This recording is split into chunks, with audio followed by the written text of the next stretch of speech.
Good afternoon, everyone. Just checking your presence. How are you there? Yan.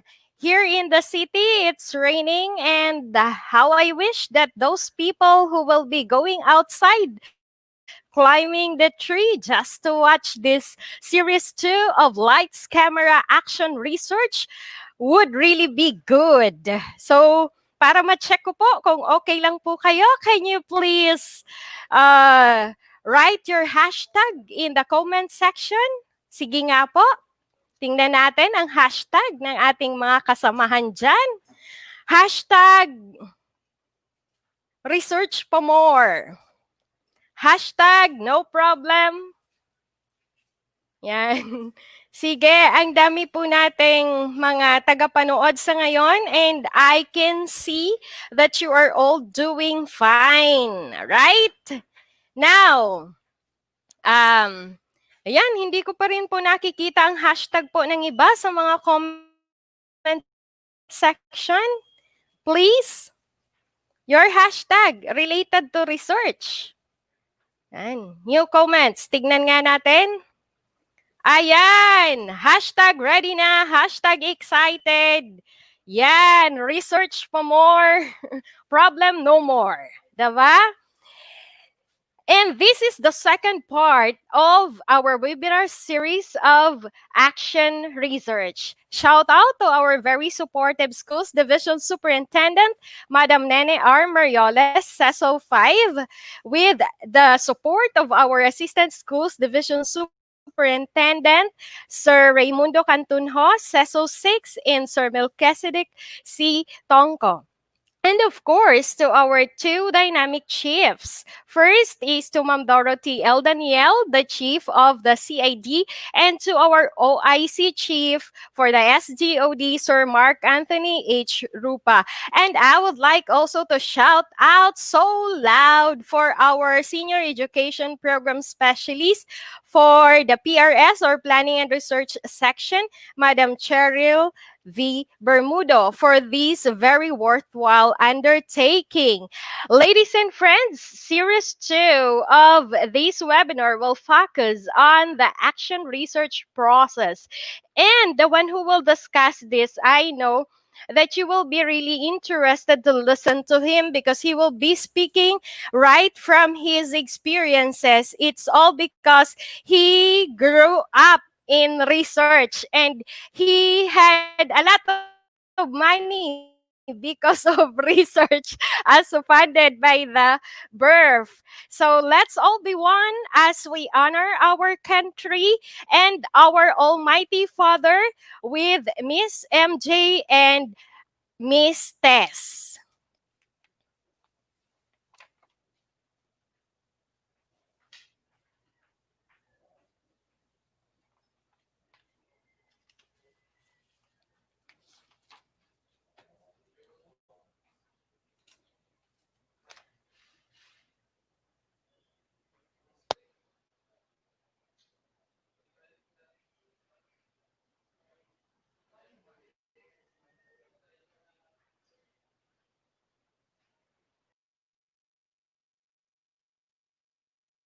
Bayang magiliw, pero sa silanganan, alab ng puso, sa dilim mo'y buhay.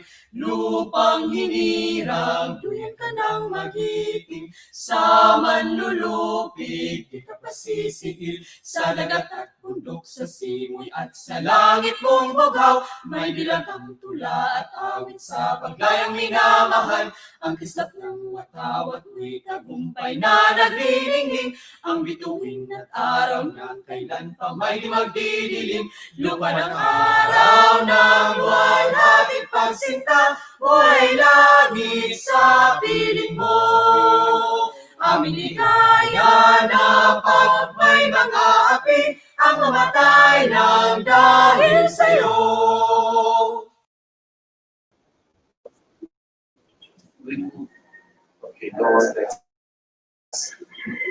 Okay, let us pray. I'm inviting everyone to please bow our heads for our prayers. Our great God and loving Heavenly Father, we thank you so much, O Lord, for the life that we received today. Thank you so much for the good health and for all the blessings that you have given us. At this very moment, oh Lord, we pray in a special way that you bless this webinar. May you bless this action research series of webinar. We are hoping, dear God, that you pour out your blessings that will make this webinar successful. At this very moment, we pray for all the facilitators as well as all the participants and listeners to this webinar. We're hoping that you give us wisdom, you give more strength that would help everyone cope and understand all the things that they may able to learn to this webinar. We are hoping, oh Lord, that you continue to bless each one of us, and thank you for listening and answering all our prayers. And thank you for the forgiveness of all our sins. In Jesus' name we pray. Amen.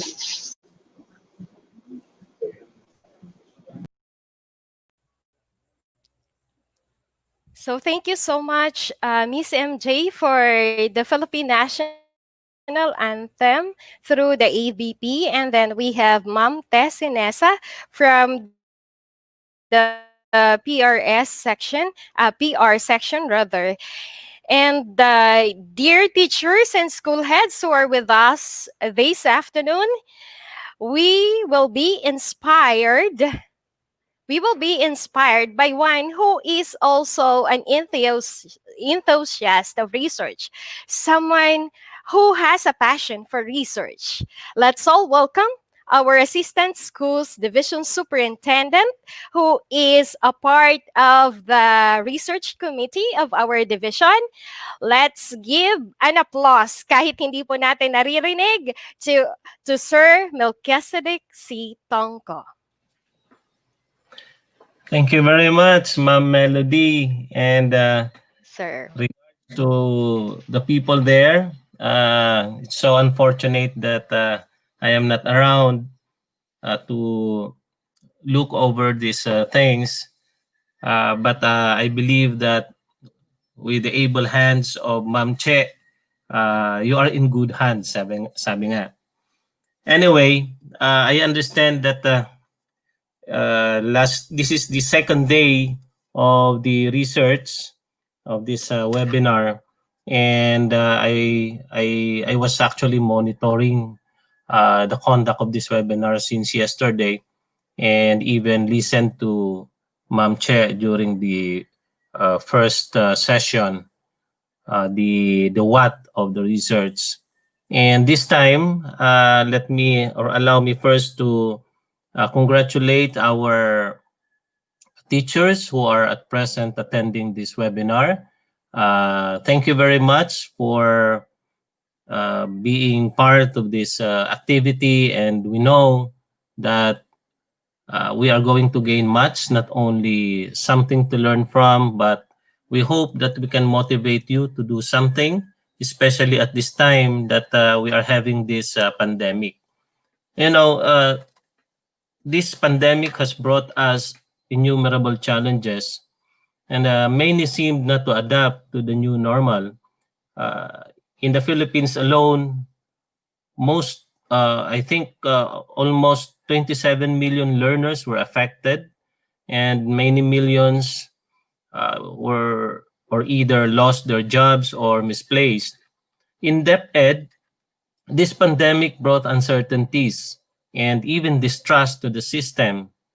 And unfortunately, even some of our personnel, not only the non-teaching personnel, but also those in the field, the teaching personnel, are somewhat uncertain and uh, equivocal whether we can make this happen.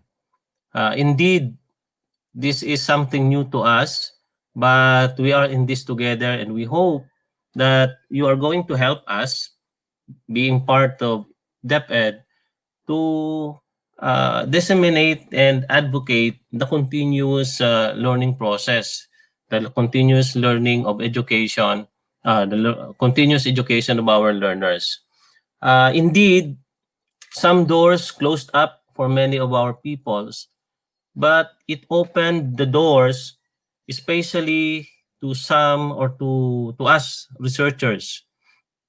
It opened the windows of opportunities to others.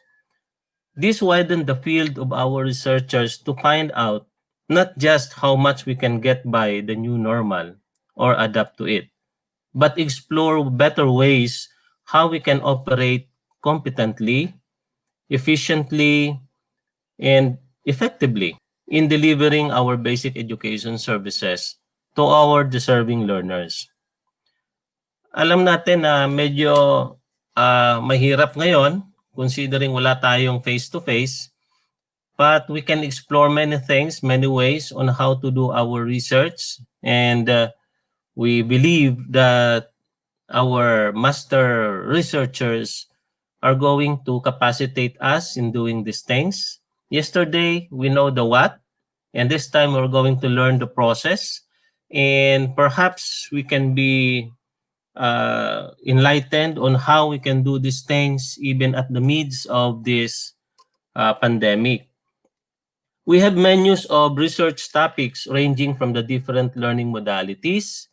So we can research on those modalities, the teaching learning in the new normal, the appropriate training for online and offline education. So ang dami nating pagpipilian, ang daming pwedeng maging research topics. The learning management system, how to manage the distance learning education, and other innovative teaching learning strategies. For for the next 4 days, you're going to still learn the process. You're going to know the hows of research and how to get started. And we expect that your outputs in the forms of research, action research in particular, would truly help us, the administrators, the school heads, to decide on the best ways to make things work in education under new terms like, we are being bombarded by new terms and we do not know these things before. But this time, it becomes that again the new normal. Like you have the virtual classroom. Before we do not even have this. We have the virtual meetings like this one, the virtual webinar, the flip classroom. Mayroon palang ganon. You have your offline learning methods, the e-books, you have the Moodle. Akala ko Noodle lang. Meron pa palang Moodle. You have the canvas. Akala ko yung canvas, yung pinipinturahan lang. But then it's a different canvas when it comes to another online platform. You have other unfamiliar words which we took for granted before.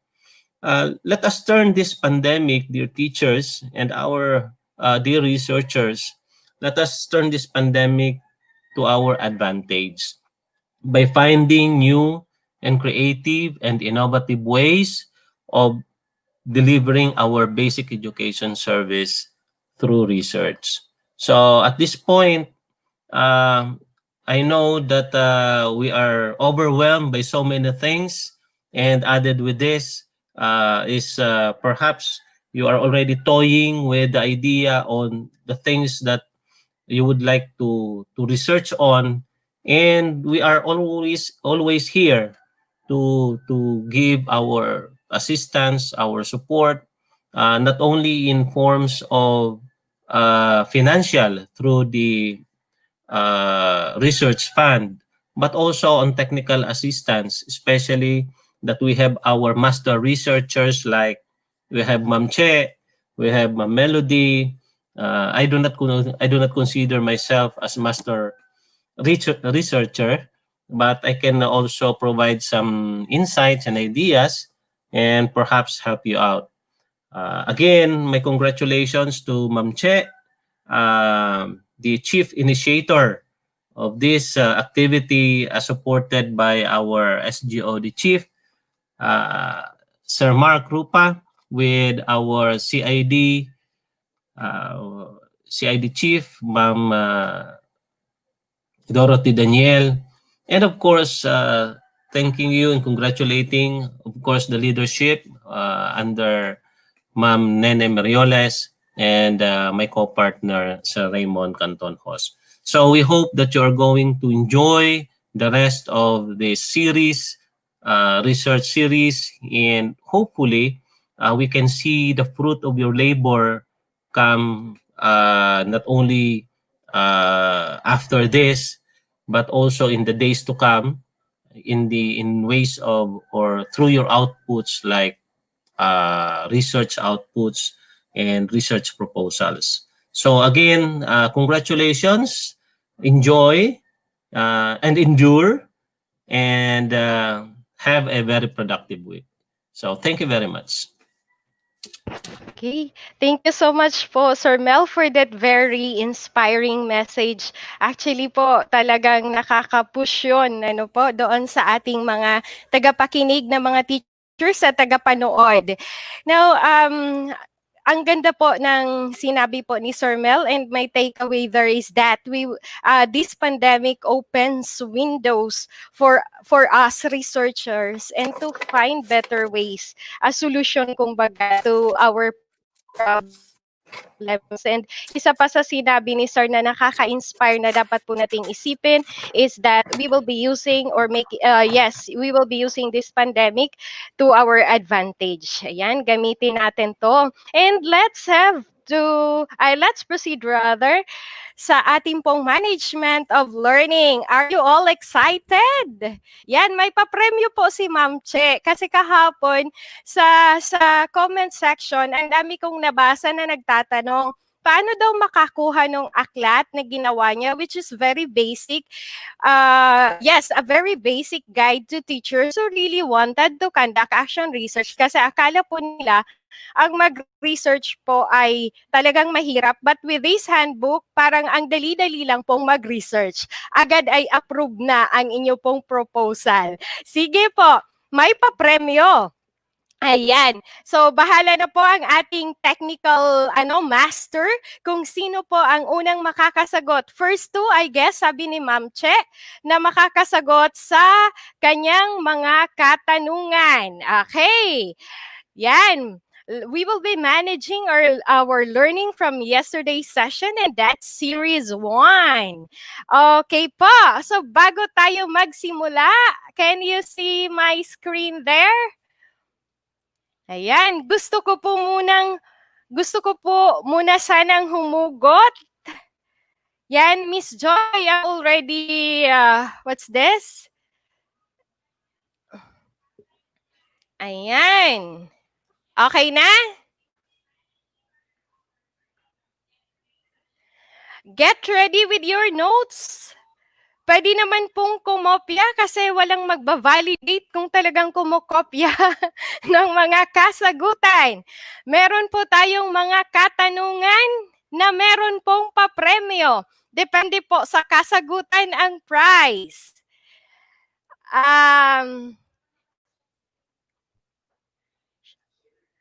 Okay. I am already sharing my screen.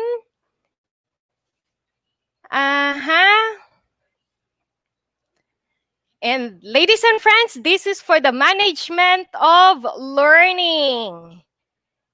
Okay na, yan, nandyan na po. Gusto ko po munang humugot. Ayan, nakikita nyo po sa inyong mga screen. Sabi ko, sana research na lang ako para pinag-iisipan bago hiwalayan kahit papano. O, diba? Sige, aram ko may mas maganda pa kamudida na hugot, pero anhon lang kay ako an adi didi.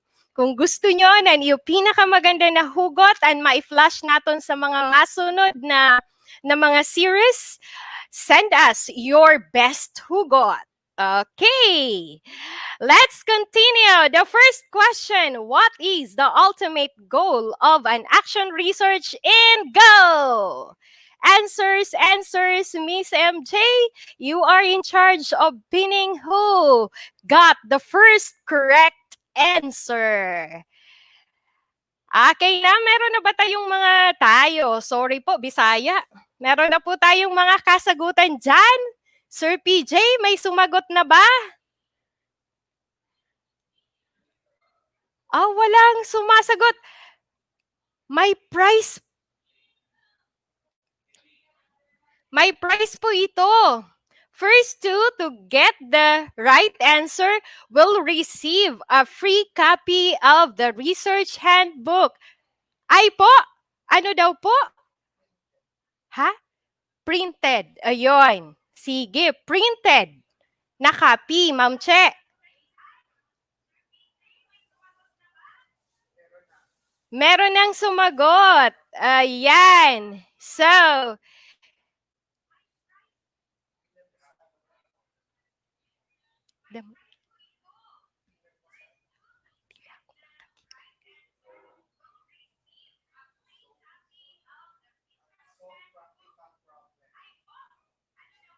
mm-mm.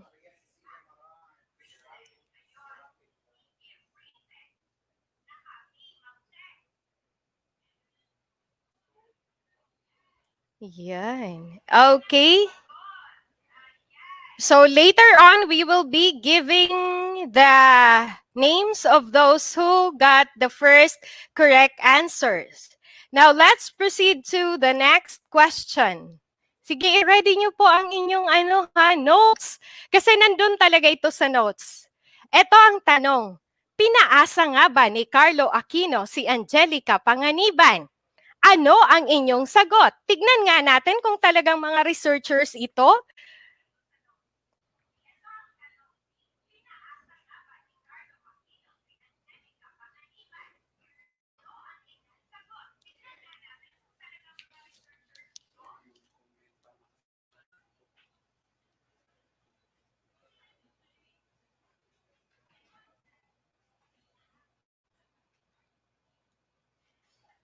For our second question po, hindi. Hindi raw pinaasa ni Carlo Aquino si Angelica Panganiban. Others are still answering for the first question. We're already in the second question. Or talagang mahina lang po ang ating mga internet connection dyan. So, wag ibig sabihin, pag malakas ang internet connection, malakas tayo na makakakuha ng mga papremyo. Okay.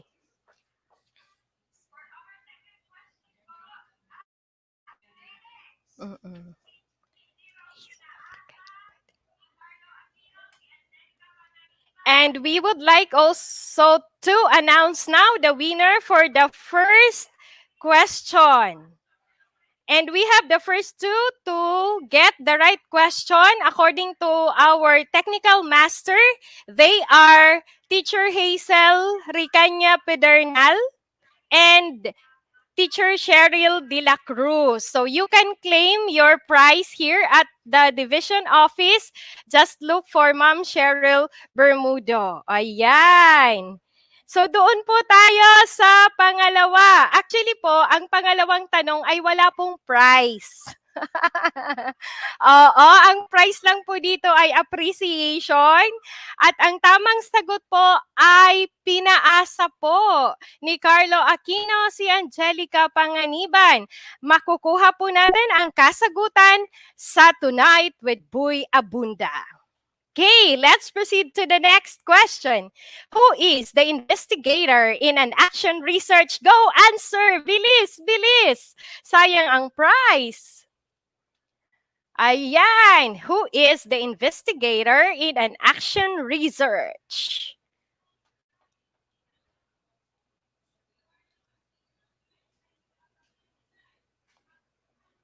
Oo. Sa inyo pong mga kasagutan, ako talaga naman, very interesting talaga, ang kwento ni Angelica at ni Carlo Aquino.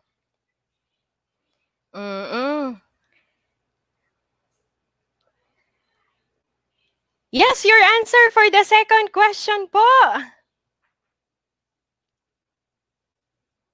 Okay. Who is the investigator in an action research?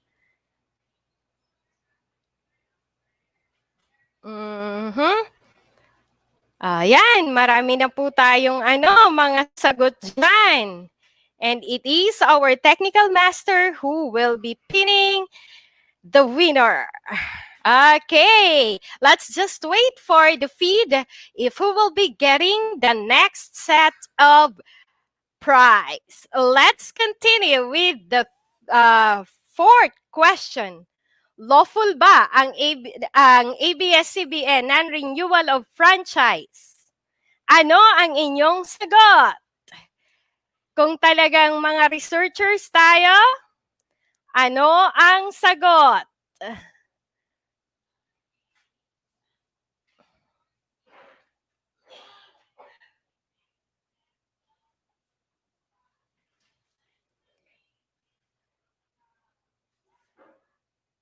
Sige, sige.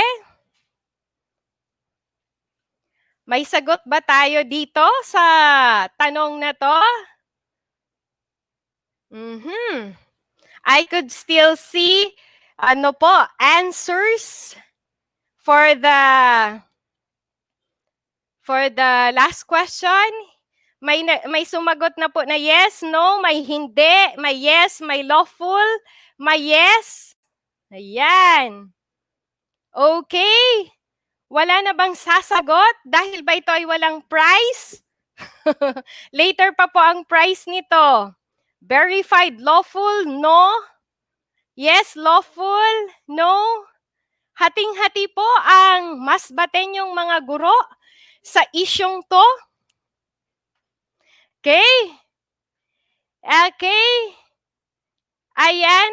So, hating-hati nga po. Okay. So, okay. So, hindi pa ako magbibigay ng kasagutan, but try to read the issues. I'm sorry, but try to read Rappler along the issue. Ano po? And CNN for that issue. But actually, based on readings, it's not lawful. Let's have another question. Taksil nga ba si Catriona Gray? Ano ang inyong sagot? Taksil nga ba? Ay, hindi yun bias.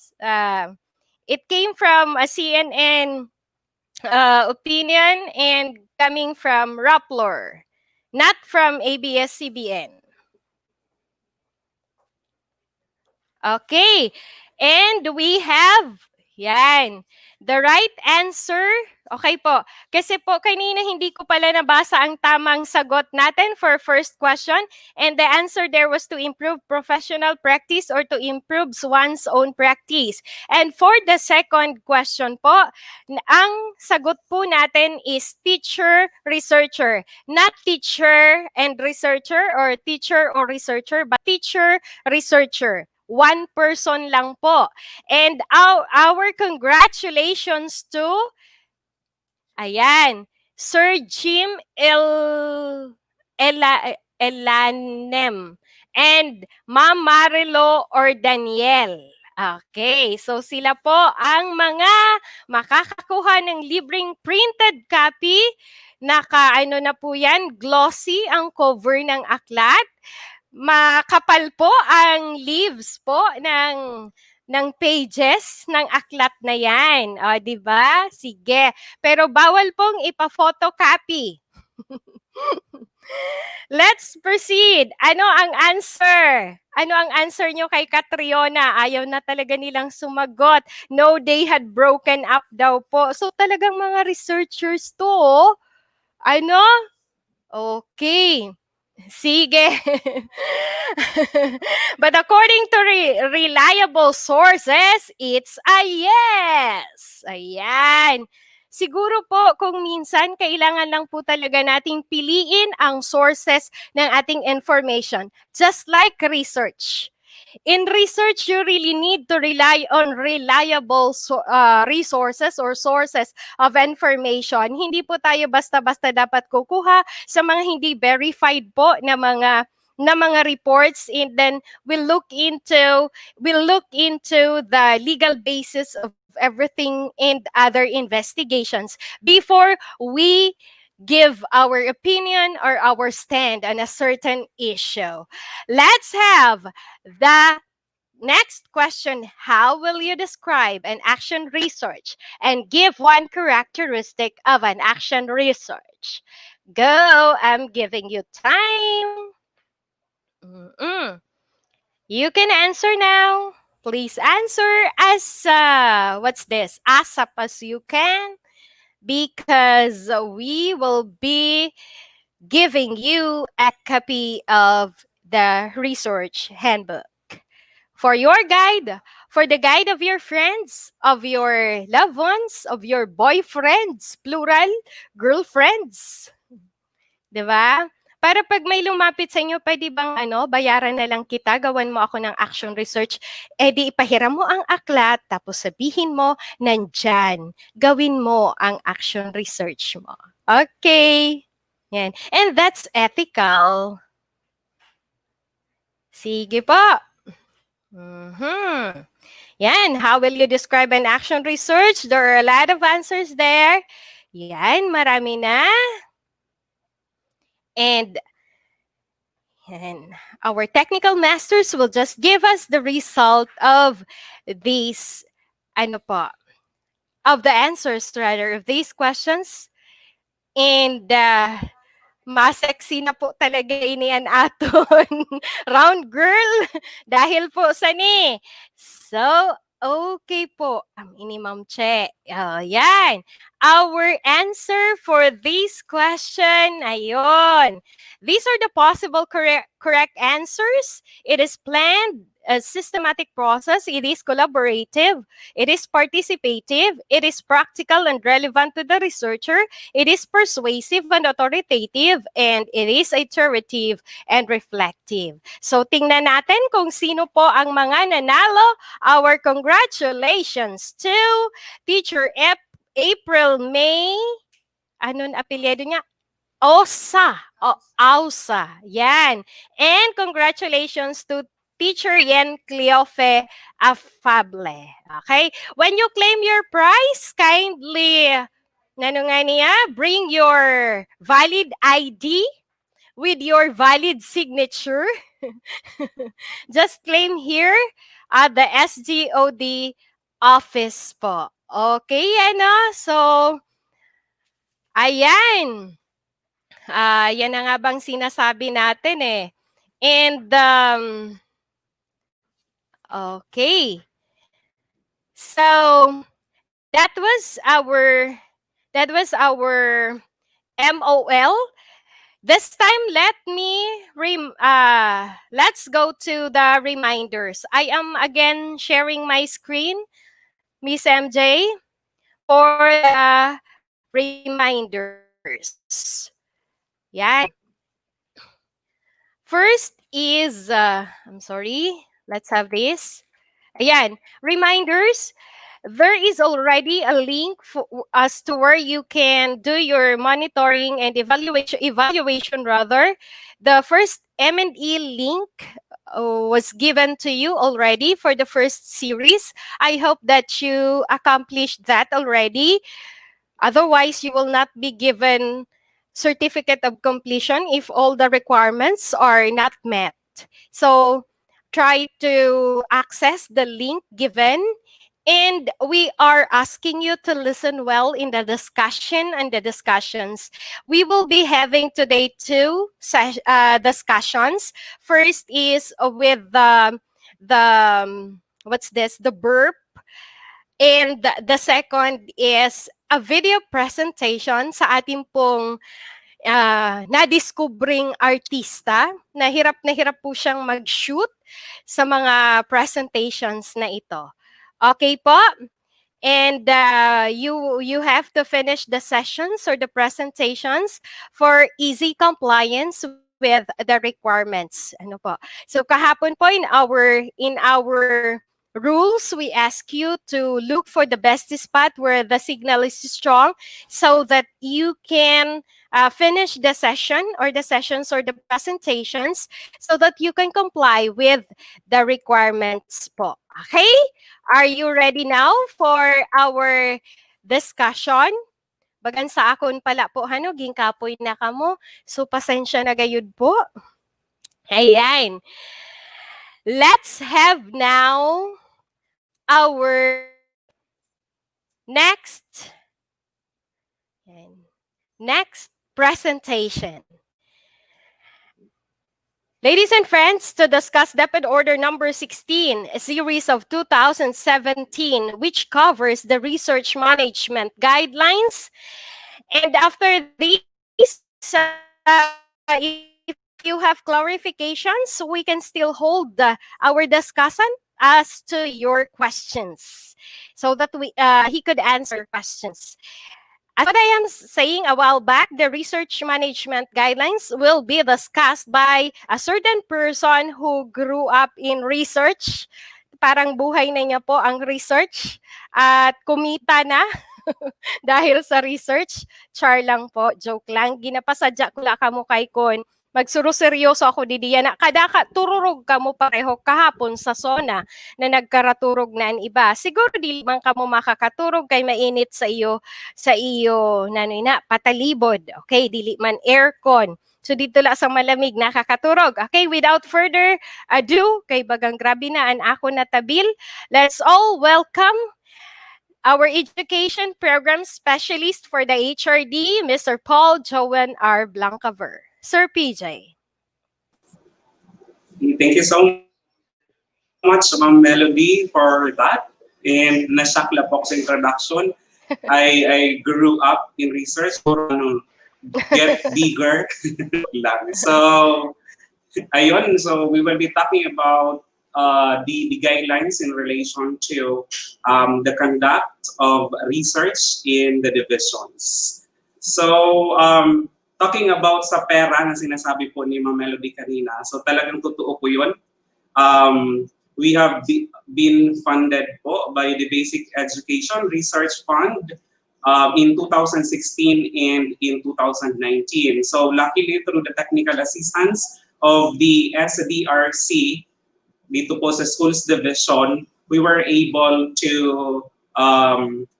have the funds coming from the kasi sa our own nakalodge yung pondo.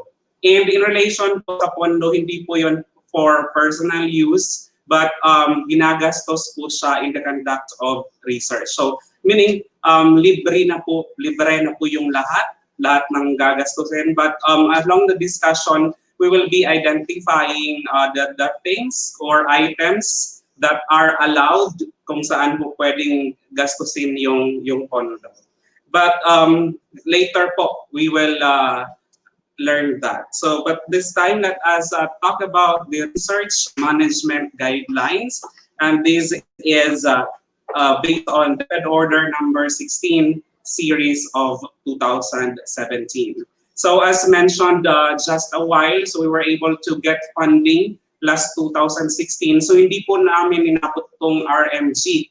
But in 2019, ito na po yung sinunod namin. And if we are to compare po the conduct of research under or funded by the Basic Education Research Fund, talagang totoo po na mas napadali po yung pag-conduct ng research with this research management guidelines na dinesign na in-implement as of 2017. So, ngayon tingnan po natin kung anong meron dito sa policy ito. So, this is based on RA 9155, the legal basis for this policy. That is in Chapter 1, Section 5, or along shared governance in this Republic Act. So it is stated there that the DepEd shall have authority, accountability, and responsibility for the following. And one of those things that by which the DepEd is accountable and responsible is the National Educational Research and Studies. So talagang this is one of the mandates of the Department of Education. And as support to this policy, we have this DepEd Order number 13 series of 2015, or the policy development process. So sinasabi po that all the policies to be formulated, to be reviewed, and to be designed and implemented by the DepEd or the Department of Education should be systematic, participatory, and evidence-based. So, yun, please be guided po this evidence-based wherein dito po mamapasok yung research. So before a policy is formulated, before it is implemented, so there should be data, there should be pieces of information that will really say na itong policy ay kinakailangan po or appropriate for the Department of Education. And that is through the conduct of researches. Kaya naman po talagang binibigyan, mayroong pondo po para sa ganitong mga initiative in the Department of Education. So, aside from DepEd Order number 13, series of 2015, so please be reminded or guided also with this order, DepEd Order number 39, series of 2016, or the Basic Education Research Agenda, na kung saan meron po ditong hinighlight na mga themes by which the topics or dito po dapat pumasok yung mga research initiatives in the Department of Education. So we have 4 major themes po. One is teaching and learning. So under this po, you could have the instruction as your topic, and out of that, you may talagang titingnan mo din po that under instruction, for example, ano po yung mayroong problema. At yan po ay will be subjected to research, and that will serve as your topic in your research proposal. So aside from that, we have child protection. So one example here, as indicated in this DepEd order, nandoon po doon, yung mga samples, yung mga sample questions, sample research problems na pwede nyo pong maging basehan po in having your research proposal. So under child protection, you may have the topic bullying. Then we have human resource development. So career and employees welfare are but some of the topics na nagpo-fall under human development. And lastly, we have the 4th major theme, which is governance. So under governance, talking about planning, etc. So nagpo-fall po siya under that theme. So yun, per DepEd Order number 39 series of 2016, we have 4 major themes na kung saan ito po yung pagbabasehan ng anumang mga research proposals na susulatin or gagawin ni teachers para guided po na this is really para po sa improvement of the processes, of the teaching practices sa DepEd. And aside from teaching practices, as well as in terms of governance. Okay. And aside from the 4 major themes, meron po tayong tinatawag na cross-cutting themes. At ito po yung mga sumusunod. Gender and Development, DRRM, or Disaster Risk Reduction and Management, and Inclusive Education. What does it mean to have this cross-cutting theme? So this could be under the 4 major themes. For instance, you may have the teaching learning, and under teaching learning, you may have your focus along gender and development, along DRRM, along inclusive education. And talking about action research po, you may have the instructional materials. For instance, in order for you to really check the effectiveness of this particular material or instructional material na along gender and development and other cross-cutting themes, pwede mo po yung maging subject for research.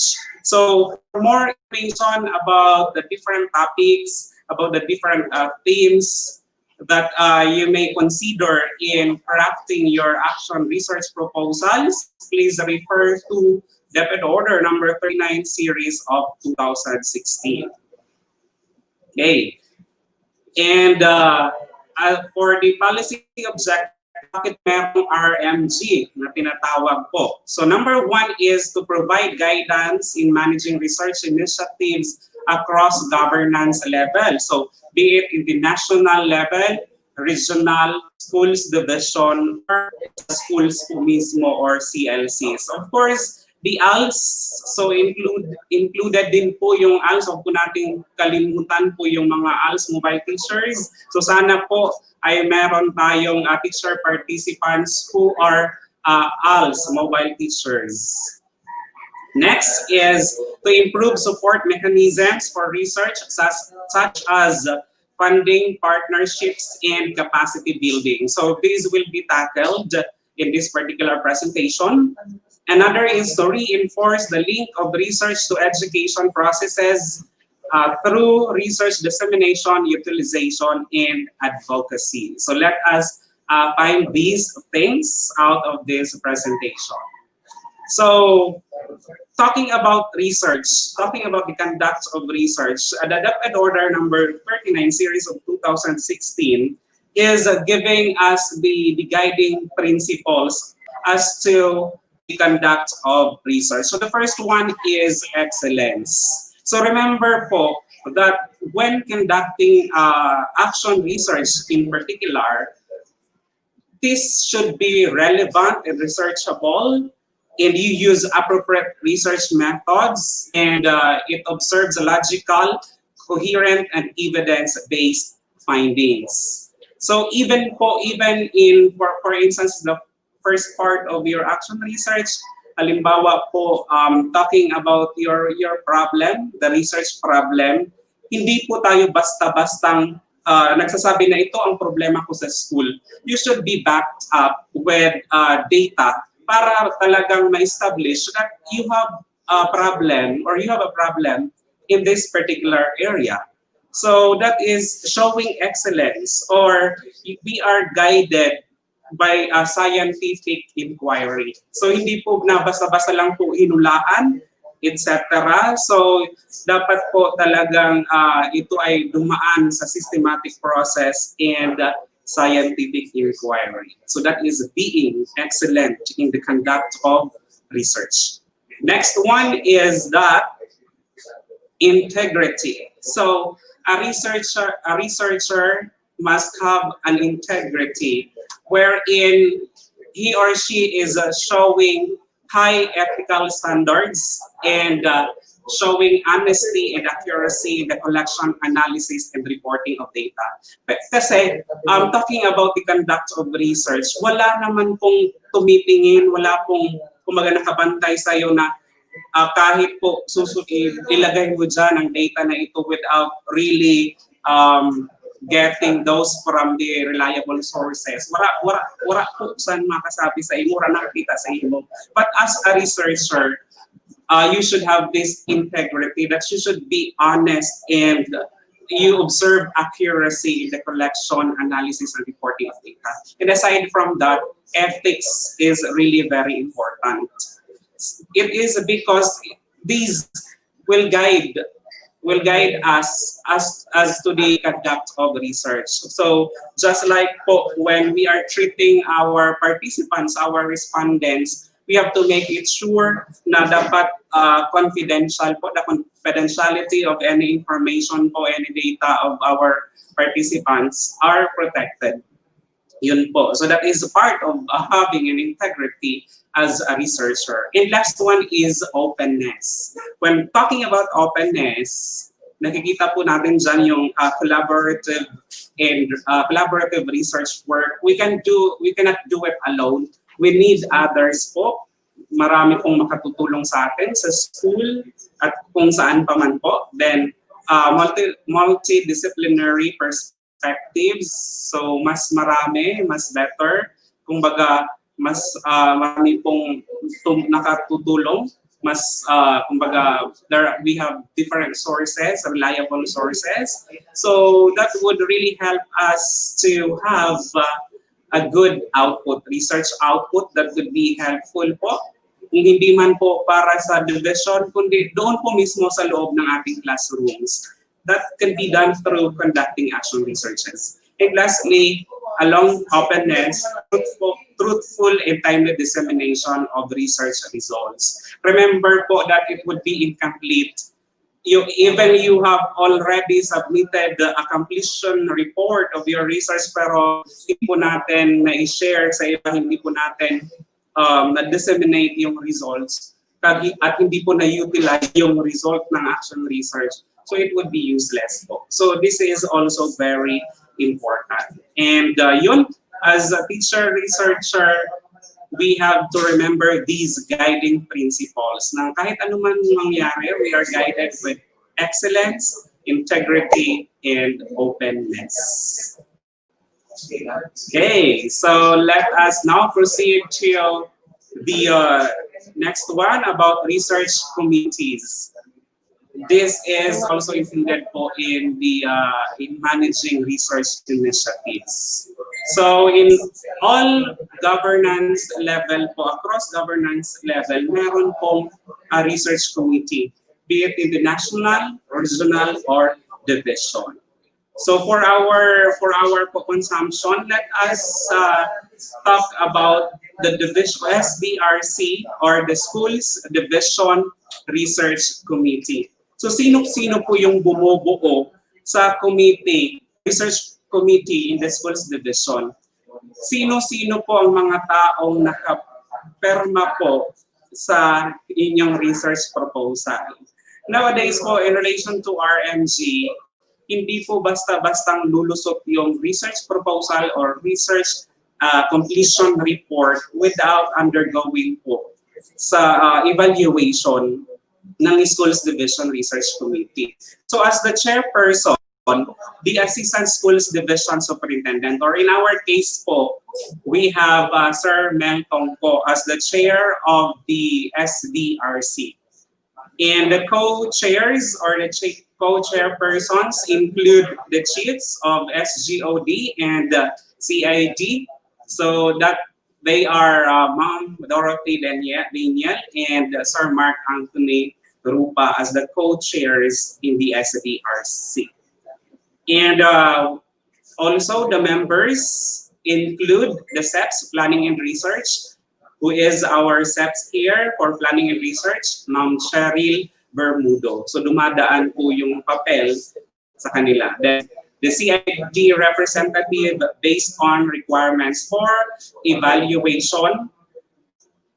Usually, for instance, we have a reading research.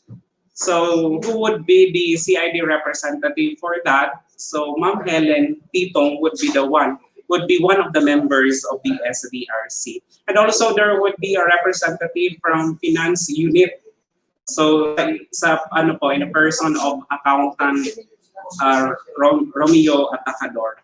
Bakit po kasali po ang finance unit? It is because mayroong pong funding, mayroong pong costs when conducting researches. And also by invitation, the concerned focal person. So for instance, DRRM po yung naging topic mo po.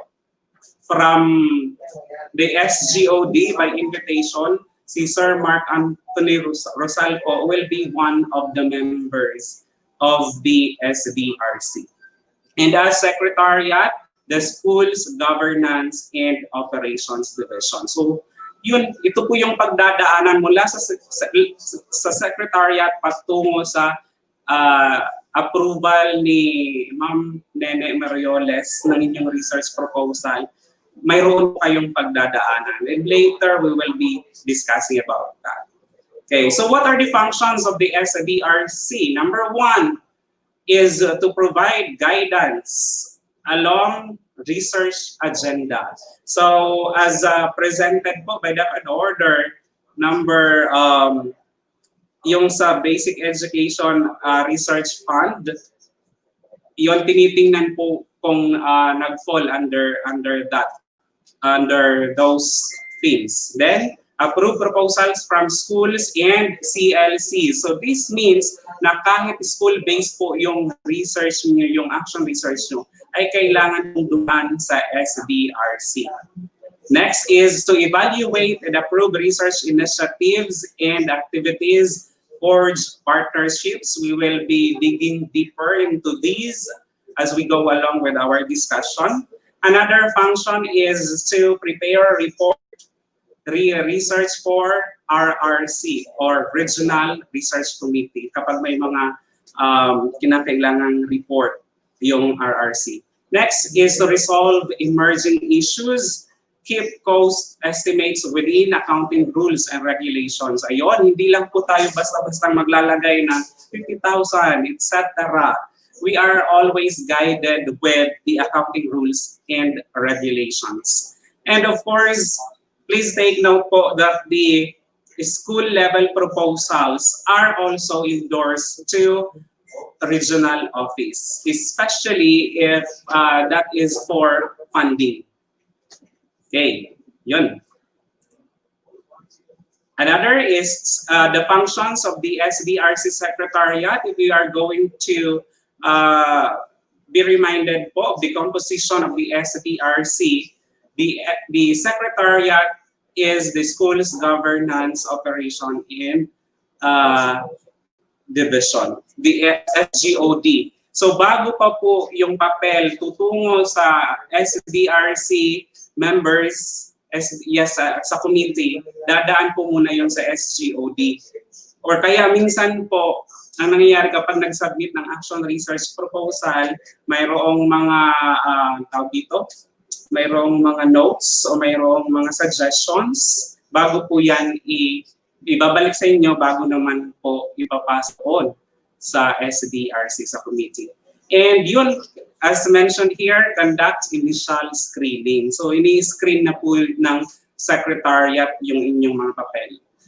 Also, the Secretariat aids SDC members in recommending proposals for approval and liaise with academic and research institutions.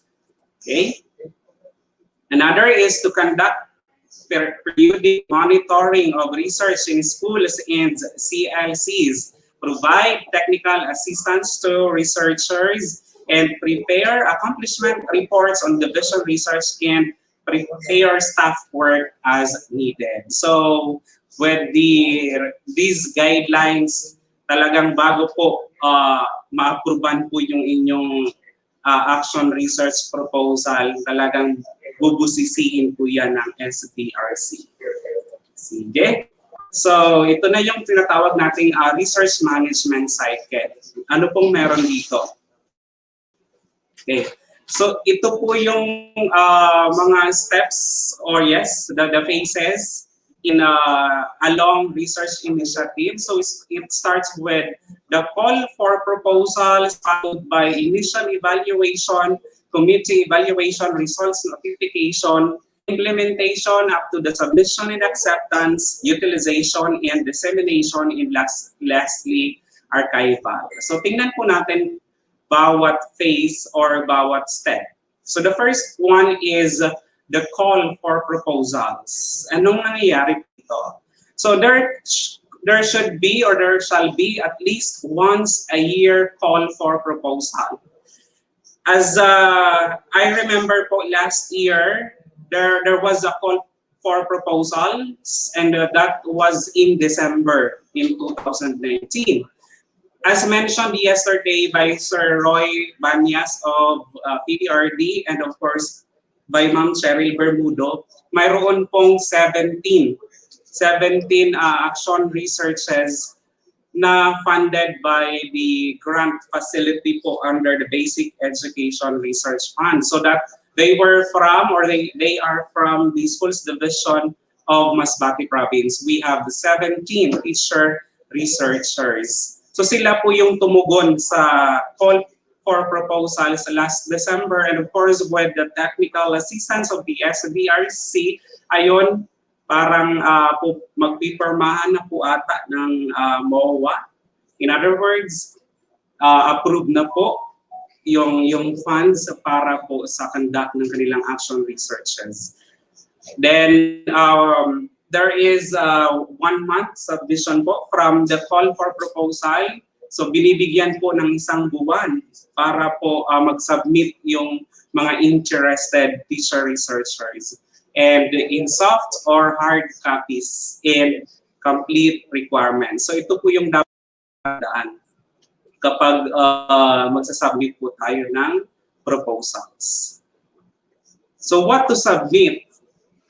Application form, research proposal, anti-plagiarism, and conflicts of interest declaration. So this will be presented, or the annexes, including these forms, will be presented to you siguro po at the end of this webinar series. Okay.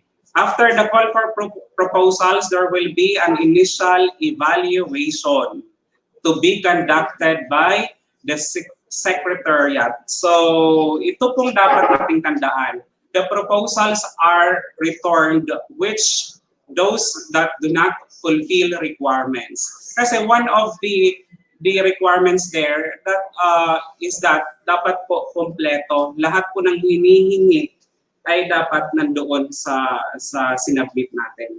And don't you lose hope when the proposals are returned to you para po maayos. Even as po, we had also experience na binalik yung papel kasi may mga suggestions, etc. May kinakailangan pang dapat i-comply. So, pag ganyan pong mangyari, remember that you still have the chance po para i-fulfill yung requirements. Okay. Ano po yung mga dahilan kung bakit the proposals are returned? The first one is documentary requirements with conflict of interest. So siguro this is one consideration po really in crafting action research proposals. Dapat wala pong conflict of interest. Our main aim here is to really know the situation and for us to really improve the teaching practices, etc. And here to conform to research ethics.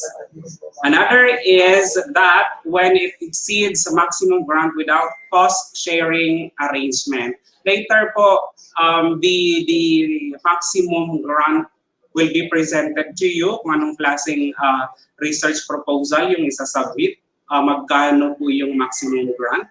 When talking about cost-sharing arrangement, the RMG allows us na kapag yung gagastusin ay more than or mas malaki po sa maximum grant, pwede po tayong mag-forge ng partnerships na kung saan sila po yung pupuno sa kulang. Kasi may limit po. Next is non-alignment with research agendas and cost estimates violate accounting rules and regulation. So titingnan po natin kung ano po yung allowable expenses later. So ito yung mga dahilan kung bakit po maaring maibalik po sa inyo ang research proposals. Then after the initial evaluation, we have the committee evaluation. So ano pong nangyayari dito? The committee members use appropriate rubrics for appraising research proposals. So bago po matapos ang webinar series na ito, for sure these rubrics will also be given guidance po for guidance. At the passing rate for proposals is 70%. Meaning, kapag umabot po tayo ng 70%, for sure our research proposals are approved. Okay. So results notification. For successful proponents, there would be an orientation. And a letter is actually sent to you notifying that your action research proposals have been approved. Okay. How about for unsuccessful proponents? So there would be a technical assistance and encouragement to resubmit. As mentioned earlier po, there are really suggestions there are suggestions and recommendations po na nilalagay doon. And pag naayos po yun, you could really you are also allowed to submit. So dadaan naman po yun ng screening, dadaan po yun ng evaluation, and for sure kapag nasunod yung suggestions and comments, maaaring ma-approve po ang proposal. Okay, and after that, if you have been notified that your research proposals have been approved, that will be the time that you will be implementing your research. Okay. Monitoring research is the responsibility of all governance levels. What does it mean po? So sa action research in your case, sa schools or the community learning centers, sa schools po, the school heads have also the responsibility po to monitor the implementation of the research. And in the case of the CLCs, the division als coordinator po would also be monitoring po its implementation. Okay. So in case po, remember that, di ba, ang proposal, that is a proposal, that is a plan. And sometimes nangyayari po kung saan there was a deviation from the plan. So write the relevant committee in case of planned deviations. Meaning, kung may mga item po na hindi po nailagay doon sa research proposal at kailangan gawin ang mga activity nito, so you have to write po the SDRC in your case na that there would be a deviation. And also, kasi the basic education, the basic research for instance, mag 1 year po siya na time. Sa case po ng action research, 6 months yung maximum. You could actually ask for an extension. Halimbawa, in the case of conducting action research, lumampas po siya ng natansya po natin na lalampas siya ng 6 months, you have to, you have to ask for an extension, and only these reasons are valid for this purpose. One is illness, another is disasters, another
Thank you so much, Sir PJ.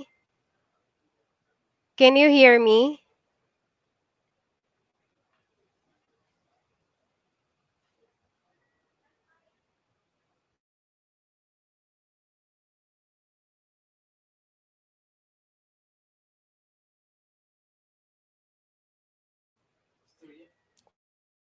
Okay, hello, can you hear me? Wala. No. Ah, I am having technical problem po. Ayan, okay. Thank you so much, Sir PJ. And I know that you are all enlightened with DepEd Order number 16, series of 2017, which is all about the research management guidelines. Now we are ready for your questions, and Sir PJ would be answering your questions. Okay? Anyone who has something to be clarified? Yan. Okay. Ayan. Thank you so much for your feedback that I can be heard as of now. Now, let's proceed to the questions. If you have some clarifications, yan. Finally, may audio na daw. Yes, thank you. So, your questions po. Do you want to ask about um, Do you want to ask about DepEd Order number 16, series of 2017? Mm-hmm. We would like to wait for your questions so that Sir PJ could answer your questions along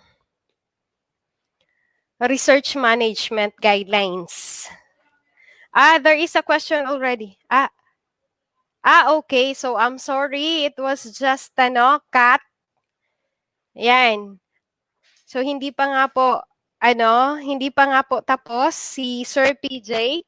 And we will continue the discussion before you ask the question. We will just pin the question kanina po ni Sir, I'm sorry, ang dami na. About the funding, no? We will just answer that question later on.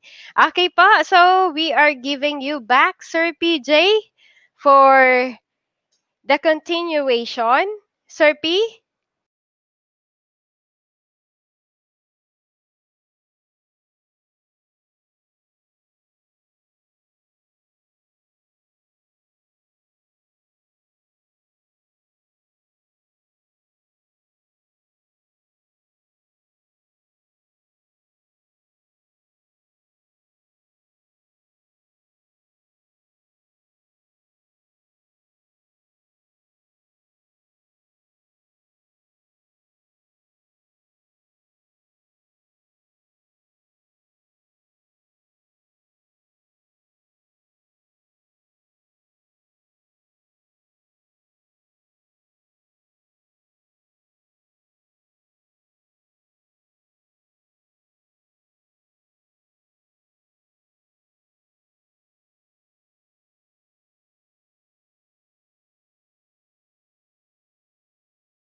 Yung research will be used po for kasi karamihan po ng action research would have the intervention would have the innovation under instructional materials as an example. So yun, if the instructional material na ginamit po as an innovation at kapag effective yun, so pwede po siya ng schools.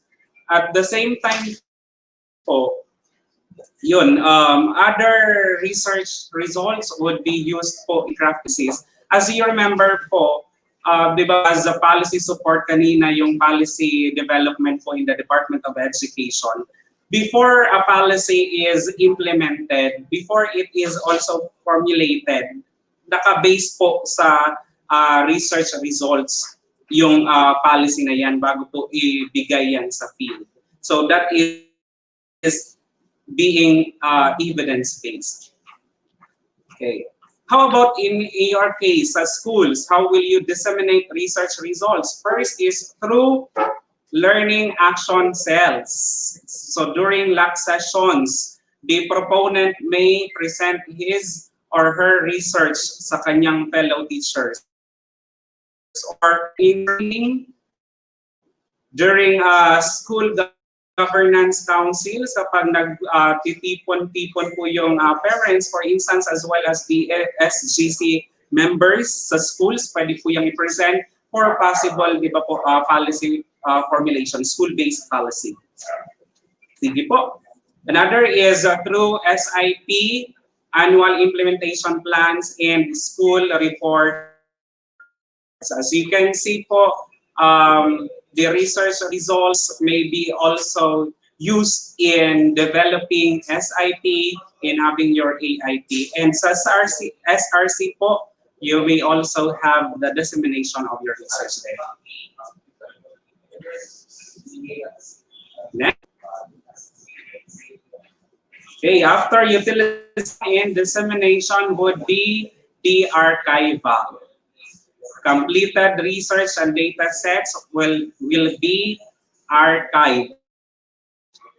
So kung ano po yun, the region or the division may have their initiatives in relation to the archival of the completed researches. So kung ano po man pong mechanisms nila para po matipon, ma-document yung completed researches, etc.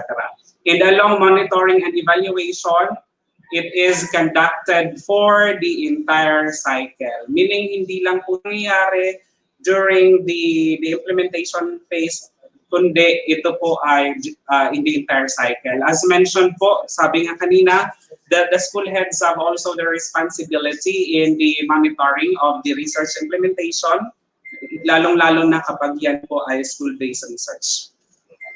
Okay, so about the fund sources, medyo talagang dito po nagiging interested ang ating teacher researchers. So the Basic Education Research Fund is used for research proposals. Meaning, yung ano po, DepEd Central Office ay nagbibigay po ng pondo sa bawat region. Sa bawat region. At yung regional office po yung bahala dito na kung saan yung entire fund will be used for the research proposals. 75%. 75% of the entire fund allocated to a particular 5% would be for research-related activities. Let us talk about the 75% fund for research proposal. So this can be used for the following expenses related to implementation of research proposal and expenses related to research dissemination. So yung 17 teacher researchers na na-mention po, so dito po nila pwedeng gamitin yon in research proposals. So the eligibility of proponents who could avail po the Basic Education Research Fund. He or she must be a regular or permanent teaching and non-teaching personnel of DepEd. Please be reminded of the word regular or permanent. So question, if I am a senior high school teacher, top provincial po, hindi po regular or permanent, are you eligible for this? Hindi po, no. Another eligibility is that he or she must have no pending administrative case, has not yet filled the grant for the year. Meaning every year po ay merong pondo, and once a year lang po pwedeng makapag-avail ang isang teacher researcher. And maximum of 3 team members. Na kung saan yung isa ay lead proponent, ang isa is member number 1, at ang isa member number 2. Sige. So what are the allowable expenses during the research implementation? First one, for supplies and materials. So meaning, yung pag-travel from, halimbawa, dito po sa Schools Division of Masbate Province, so within Masbate Province, at basta within the Philippines, pwede po yung gamitin for your domestic travel, but it should be research related. Then communication. So your load allowance actually is allowed po kapag ginamit siya for research purposes. Then for reproduction, printing or binding, food or other research expenses, ayun, yung meal expenses. So even as po, we were able to avail the maximum po for the basic research. So ginamit po namin yung ibang pondo for the meal expenses during our meeting, hindi po yung sa araw-araw na ginawa ng Diyos. Binili po namin isang sakong bigas, hindi po. During the meeting of the team members. And other expenses not in non-eligible expenses. So let us find out what are these non-eligible expenses para guided po tayo. What are these? Equipment. For instance, printer. So the printing or binding is allowed, but per COA rules po, the equipment or the printer itself is a non-eligible item. Bawal po yan. Payment resource persons, bawal din po. Utilities, office rental, halimbawa kapag may pa-water utilities doon and electricity, hindi po siya pwede not in the proposal. So that is why the expenses for domestic travel, especially if that is for research purposes, allowed siya. Oh, sige. So whatever which are not mentioned here are allowable. Oh, sa non-eligible items. Sige. So scope and allocation of proposal for national po, nationwide in scope or covering at least 2 regions, you may have 500,000 per research and maximum for that is 1 year. For regional po, ang covering at least 2 divisions, meaning City Division of Masbate and Schools Division of Masbate Province, covered po could be considered as regional. And you could avail a maximum of 150,000 and you are given 1 year as the maximum para ma-complete yung research. For division or district-wide districts and not more than 150,000 po. Or maximum is 150,000 and you are given 1 year to finish your research endeavor. How about for school? Research that is classroom-based or school or CLC-wide in scope. So not more than 30,000. 6 months maximum.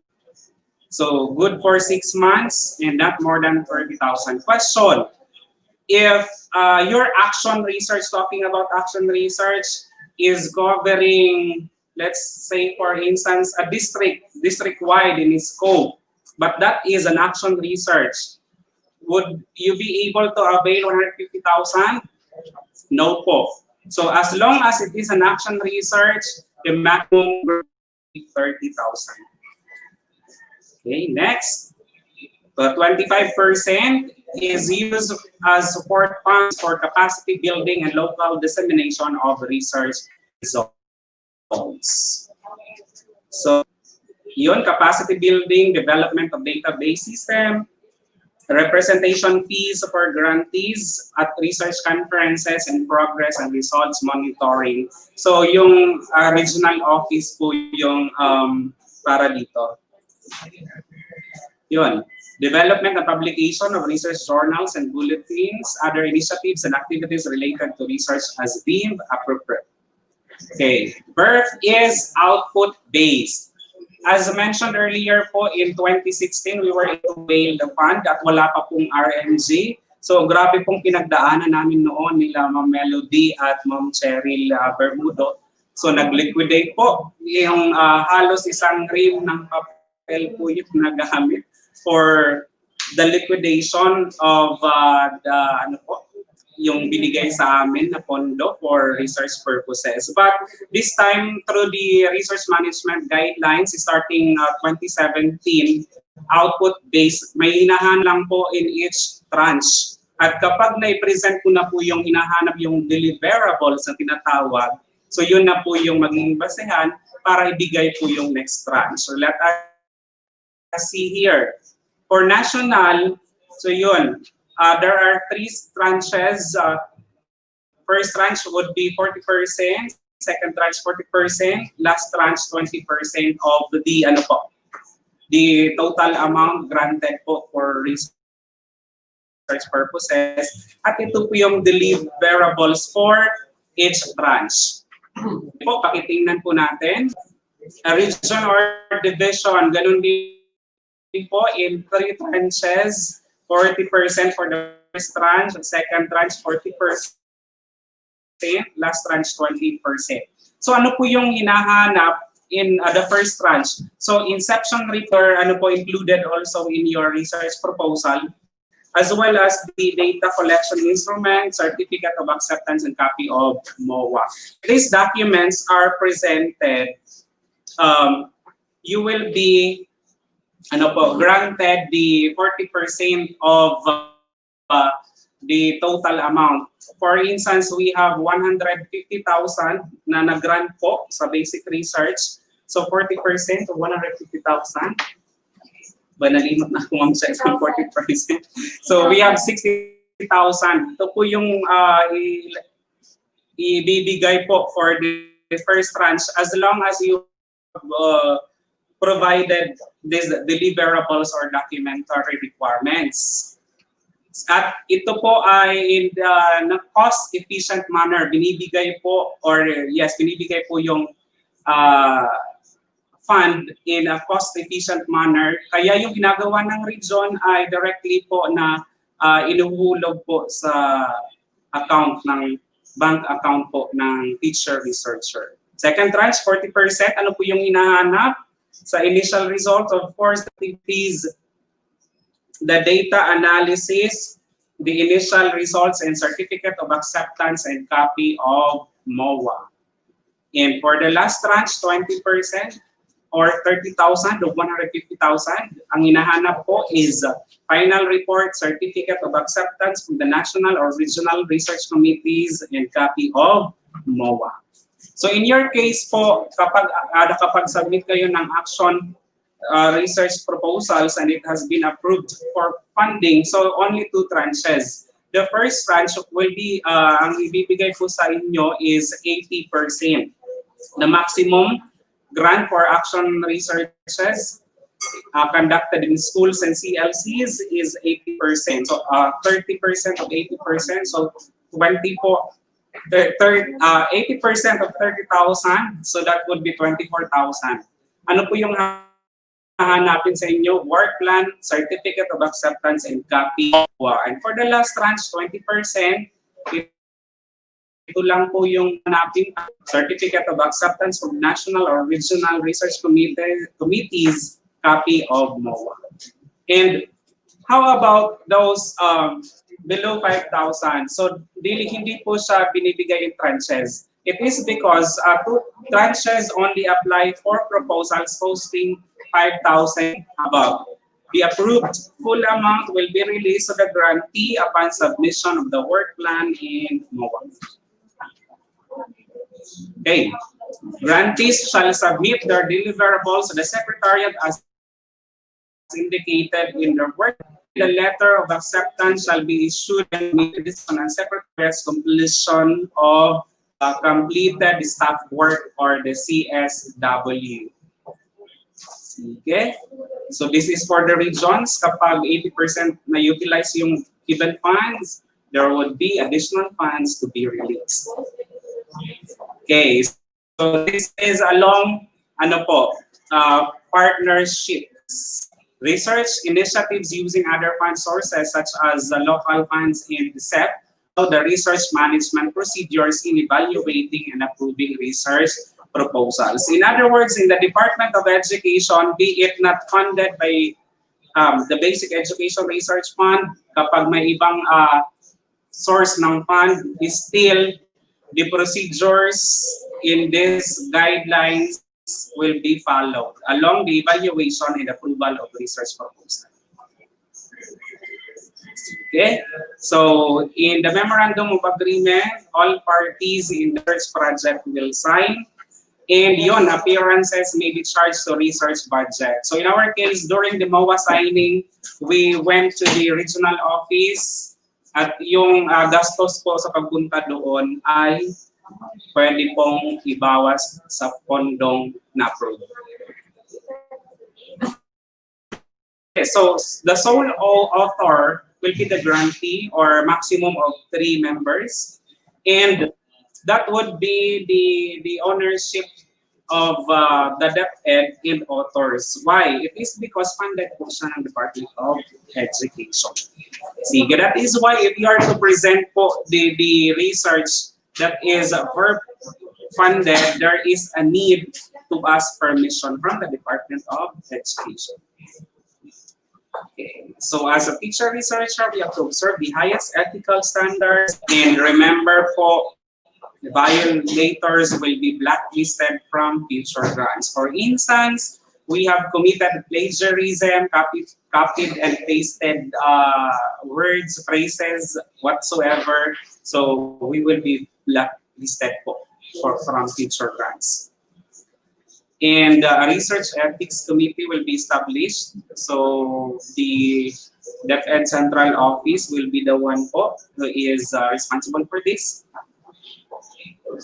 And para po we are guided, so please take note of these policies. DepEd Order 40 series of 2012 and DepEd number 62 series of 2011. So that is along child protection and indigenous people po. As also as teacher researchers, we have to observe 3 prior informed consent.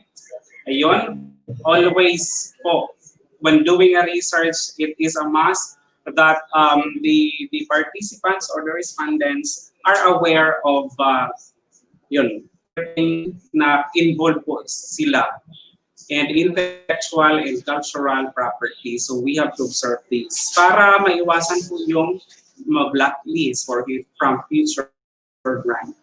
And the work should be original with proper referencing and citation. So citation po, guided po tayo ng APA. Sige. And what will happen if we fail to complete and submit deliverables? The proponent shall return the total amount of research fund received.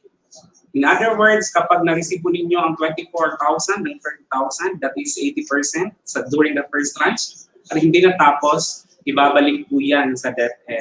And don't you want interest po? Only the total amount lang po na na-receive natin. Along partnerships, we could also forge partnerships with these institutions, the state universities and colleges and other academic institutions, development partners, NGOs and CSOs, other NGAs and LGUs, indigenous cultural communities or ICCs. So we are allowed to have partners in our research initiatives. So what are the areas for partnerships? Capacity building. For instance, we can work with the Lone State College here in this school, in the province of Masbate, the Basinskat, along or sa LGU din po, along resource sharing, research grants, and funding and research collaboration. It is because an LGU, meron din po silang budget also for research works. Monitoring and evaluation, the planning service, policy and research development will monitor research management and research initiatives at all governance levels. And we do hope that you are guided with this RMG or research management guidelines in your future research endeavor. And with that, for sure, talagang you are all ready na to submit action research proposals.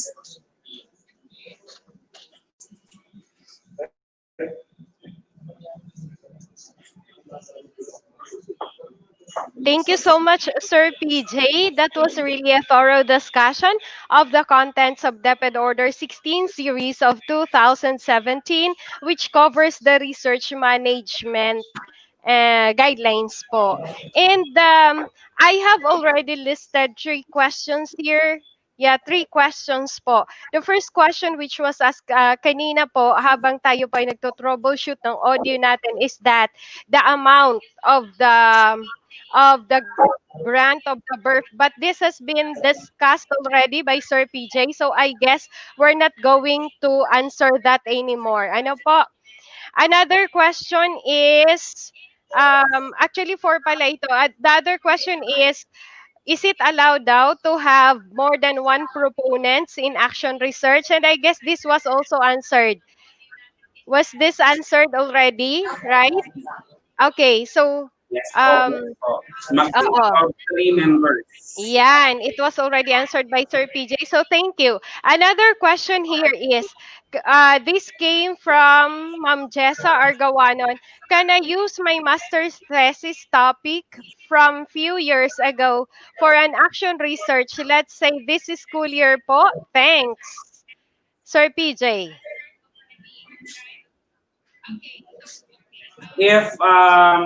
If that is still a problem po in your school po, and you may have or you may write an action research proposal. And kung makapasa po sa evaluation and initial screening and evaluation,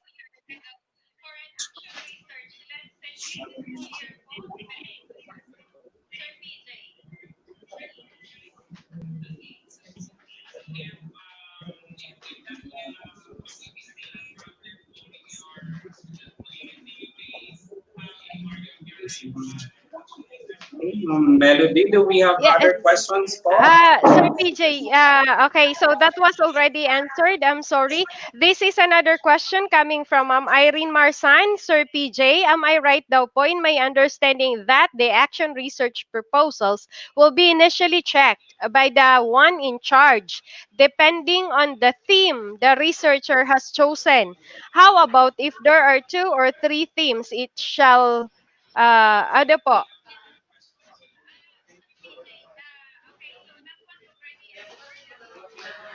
Actually po, 'di ba as mentioned earlier, the SGOD serves as the secretariat and there would be an initial screening. Kapag kumpleto Mm-mm, po yung documents, saka po siya ipapasa doon sa SDRC. mm-mm. Okay, and actually po, from among the themes, di ba we have 4 themes, we could, in one research proposal, we could only choose one theme. Mayroon lang pong Yes. cross-cutting themes yung sagad, DRRM, and inclusive education. Meaning, in each action research proposal, talagang may focus po siya. Okay. So it would really be impossible for us to have multiple themes. Ano po? For our research proposal, Opo. right? Okay. So thank you. I hope that was answered already. Ma'am Irene. Opo, Another kasi di ba question. dapat may Mm-mm. focus. Yes po. Another question came from Sir Marco Sadea Pacifico. Is it allowed to have research member which is or who are in different schools po, but same districts? So it's a collaboration. Would that be possible daw?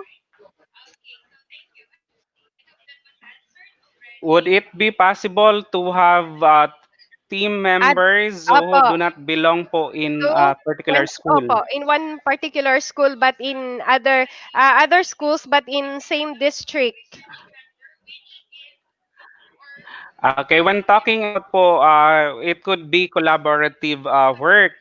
Pero is that particular ano po research sa usad la siya na school himuon or the district wide? Sir, can you please ano po if what would be the setting of the school, the locale of the study? Would it be in one school or what? So I guess the one who asked the question is not yet responding. So siguro po can we answer into Opo. different scenarios na lang, Sir PJ? Sige. So siyempre po if that is a school-based one school, so it would be better if the teacher member, the teacher proponents members are in one Mm-mm. school. Okay, and kung district-wide, it is possible, yes, to have members of the research team na from other Mm-mm. schools. Okay. So, I hope that was already clear. Another question po from Ma'am Marita Atasar. Sir, how many teams or researchers are allowed per school? So, go Sir PJ. In one action research proposal, so three, the maximum of Mm-mm. three members are allowed. And please take Apo. note po, please remember that the teacher researcher should be involved in the research undertaking. Meaning, Yeah. since there is an innovation, there is an intervention, one of the members of the research team should be involved in that undertaking po. Kung Okay. sino po halimbawa sa isang klase dapat isa sa kanila ay nag-handle ng klaseng 'yan. Yes. Okay, na subject po sa action research. Ano? So, thank you so much for your Opo. question. And we still have another question here from Maricel Royo. Is it possible to have a research team with different major subject but in the same school? Would it be possible, Sir Different PJ? major Opo, subject. different majors but are, let's say, a resident of one school. So, would it be possible that in an So action research, mm-mm, it depends upon the problem. So yeah, if it talks about, for instance, English as the major, so more probably mas advisable po na si English teachers din po ang involved diyan.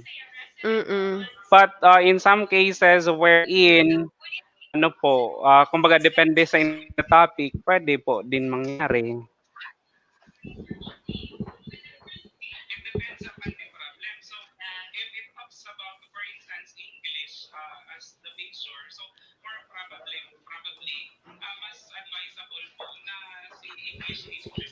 okay.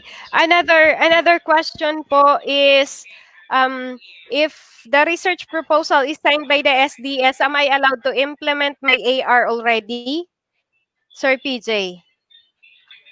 Yes po. So that's that time that you are allowed to implement the research, the research na nagpapatunay po na that has been already approved. There should be Okay. no research undertakings na ikakandak po sa schools without approval po from the SDRC and SDS. Okay. So thank you so much, Sir PJ. And then we have one siguro last question. Sir PJ, do the teacher researchers required to have appropriate training, availability of research tools, and support from the administration that would help encourage the changes within context of the delivery of their day-to-day lessons and becoming better teacher researchers themselves? That came from Sir John J. Lim. Ano po, is it Hello really po, Sir required? John. So that would really um siguro na what do you may required, pero that would be better, that would really help you po to have the research undertaking, the support, the training. That is why Ma'am Che Bermudo has this particular webinar in order for you to be equipped po the necessary knowledge and skills in crafting action research proposals. And of course, the support of the school heads is also Mm. good ano po, needed po para talagang successful yung undertaking. Mm. So, okay, we will be answering other questions. We will just be pinning it, copying it so that we can message you of the answers to your questions. And we are encouraging you to ask questions that would be related or are related rather to the guidelines set by DepEd Order 16 series of 2017. Are you ready for the episode? What's this? For the second part of the second episode. I guess you are all ready. But before that, I would like to say thank you to Sir PJ for discussing to us DepEd Order 16 series of 2017 and for making us informed and imparting all his experiences along research funded by the Basic Education Research Fund. Ayan. So, I hope that Sir PJ has encouraged you to undertake basic and action researches that can be funded by DepEd through the birth. So this time, ladies and friends, I am asking you to still be online and ask your friends to continuously watch rather, as we give you online Dr. Cheryl V. Bermudo, the Senior Education Program Specialist for Planning and Research, for the introduction of episode 2. Ma'am Che.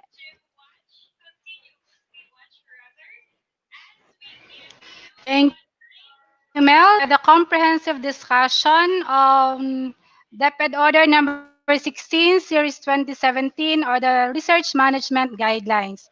Ano, kumusta kayo dyan? Okay pa ba? Gising pa ba? As of now, we have 451 viewers. Baka natulog na yung iba? Okay, so the discussion on DepEd Order number 16, Series 2017 is our way of informing you on the process if you want to avail of the Birth or Basic Education Research Fund. And all those processes discussed by Sir PJ, those are the things that we are observing in evaluating your research proposals if you have submitted that in the division office for approval. Yung question kanina, pwede bang mag-conduct ng research sa field without approval of the proposal? The answer is no. Because of course, your respondents, your undertaking will happen within the department, within the division, within the school. Therefore, it should be with the approval of our school's division. Okay? Now, before I'll go with the episode 2, um, my respect to our schools division superintendent, Ma'am Nene R. Merioles Jesus 5, and of course to her arms, our assistant schools division superintendents, Sir Melchizedek C. Tongko and Sir Raimundo M. Cantonhos, and of course to our supportive CID Chief, Ma'am Dorothy Daniel, and of course to our OIC Chief, Sir Mark, for always being with us in all these undertakings, in all our webinars. Nandito siya to support us. And to my companion in SGOD, thank you for being with us, being with me in this particular undertaking. So kayo dyan, I really appreciate your willingness and interest to learn more about action research because as I have emphasized yesterday, this is what we need amidst this pandemic. Okay? Now, yesterday, uh, we tried to administer the evaluation form, monitoring and evaluation form for the episode 1. Okay? So, by the way, this particular initiative of our planning and research section, this is our response to the pandemic that we are facing right now. As advocated by our DepEd Secretary, education must continue. And so this is our way of supporting the advocacy. Ang physical seminars or gatherings ay hindi na po pwede because of the health protocols that we are observing. But the spirit of research must never die with COVID-19.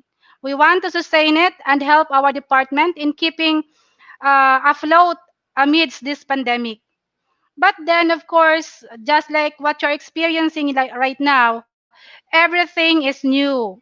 Itong headset na to, the webcam, the gadgets surrounding us right now, the wires surrounding us right now na hindi nyo nakikita, these things are all new to us. But then these now become part of our professional practice. As newbies in this technological demand, but we are still focused on our target, of course, to capacitate all of you. Hindi pwedeng physical, that's why we have this these virtual seminars or webinars just to reach out or just to carry out our professional mandate, which is to capacitate all of you, most especially yung KRA ko or yung mandate ko is along research. Okay? Ngayon, yung internet connection natin ang problema as evidenced by your responses yesterday. Tiningnan ko yung mga sagot nyo doon, response nyo sa monitoring and evaluation. And karamihan talaga sa naging problema, if we want daw to improve our session, we need a strong connection, and I agree with you, but those things are beyond our control. That is why yung comment, yung feedback na yon, na-experience na yan with the previous webinars that we have conducted in SGOD. That's why, to improve our practice, we purposely decided to videotape the presentations, yes, so that those who are experiencing difficulty in attending the live streaming may access the videos, the material, anytime that they will have strong connection. So hindi sila ma-deprive kasi we are trying to avoid digital divide na mabuti lang yung nandoon sa may malakas na signal or internet connection because um, they will be benefited by all these webinars, but then to reach out those who are interested pero walang access to internet, we are providing videotape presentations. Yung paggawa ng videotape presentations na yon, kung i-apply natin sa action research, that is our way of improving our practice. Paano namin malalaman if it is effective or not? With your responses in the monitoring and evaluation. Okay? That's why in the second episode, there will be some improvement or yes, may inobserve ako doon sa mga sa feedback so that ma-meet yung kailangan ng nakikinig for you to maximize your learning while you are there in your best spot, nasa ibabaw ng kahoy, sa taas ng puno ng kahoy, o kung saan man kayo. With that, yung willingness to learn ay nandyan pa rin, and we are happy to know that. Okay? So, now let me give you, before we'll have the video, let us revisit our episodes in this webinar series. Of course, as mentioned yesterday, our webinar series is composed of 5 episodes. The first one, which happened yesterday, is about the what of action research. And based on your responses yesterday, binasa ko isa-isa yung mga sagot ninyo doon sa evaluation form. At nakita ko, and I am happy to see that most of you were able to capture the nature of action research as distinguished from other types of researches. So, inspired ako doon because for me, we were able to carry out the objective based on the responses that you have indicated in the evaluation form. Okay? And today, we are having the action research process, which is the second episode. And tomorrow morning at 9 o'clock in the morning, we will be having our third episode. And by the way, as I have emphasized yesterday, yung first and second episode natin, this is just a prelude. These are just priming activities before the actual write shop of your action research proposal. As I have said, we really need to understand first, to digest, and to mindset that action research is this, na iba siya sa ibang approaches in action research. Okay? So tomorrow, we'll be getting started in action research. And on the fourth episode, which will happen on August 10, that's the how of action research, the methodologies. And on the fifth episode, I will be identifying willing or yes, interested participant to share or to present his or her proposal for evaluation during the episode. Okay? So, well, anyway, let us deal with this tomorrow after ng ating episode number 3. Okay? Regarding our objective, let us check kung natapos na, attain ba natin. So our objective, one of the objectives is develop knowledge and skills in conducting action research among teachers and educators. Nilagyan ko siya ng check kasi nakapagsimula na tayo, but then hindi pa siya totally masasabi natin, hindi pa natin siya mag-gauge because we are still on the process of our webinar series. The second one is understand what action research is, its characteristics, uses, and limitations, which we were able to discuss comprehensively yesterday. And another objective is to differentiate action research from other kinds of research studies, and we are done with that. And so this afternoon, our objective for episode 2 is to understand is for you. At the end of this episode, you shall be able to manifest understanding about action research process. Okay? So another is demonstrate an understanding of how to use action research as an approach in researching that will be carried out later. Okay, so ito yung mga natitira nating objectives which will be carried out in the succeeding episodes. Okay, so with that, I hope that you were able to connect your learning from yesterday and with you are now ready for our second episode, guided by the information shared by Sir PJ about DepEd Order number 16, Series 2017. Okay? So, relax lang kayo dyan. I hope na hindi kayo nauulanan kasi kanina parang uulan. So, relax lang kayo dyan. Please watch this video. Okay, it's a pre-taped video which is now uploaded in our YouTube channel na pwede nyong i-access. Okay? Hindi ito magtatagal, maiksi lang itong video for you to know or to understand the action research process. Okay? So, enjoy the video and uh, just enjoy and relax.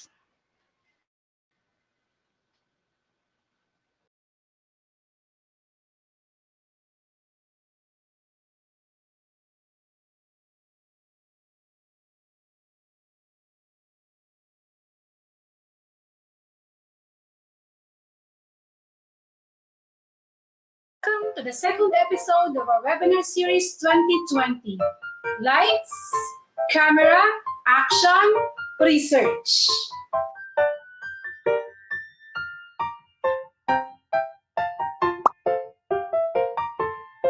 Hello everyone! At this point, I would like to congratulate all of you for successfully finishing episode 1. I know that you now have clear understanding of what action research is and how it differs from other types of researches. With that, let's forget about fundamental researches. Let's forget about thesis or dissertation writing.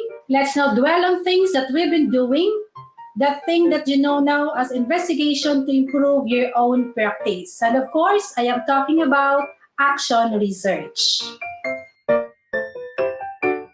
Let me bring you to the next level towards understanding about action research. This episode shall focus on the action research process. At the end of this episode, you shall be able to understand the action research process and demonstrate understanding on how to use action research to improve your own practice. Different authors present the action research process in different ways. However, the majority of them agree that action research is an undertaking that is primarily conducted to improve one's own practice. They further agreed that action research may also be called a cycle of action or cycle of inquiry, since it typically follows a predefined process that is repeated over time. The process of action research begins with a concern or interest from one's own professional context.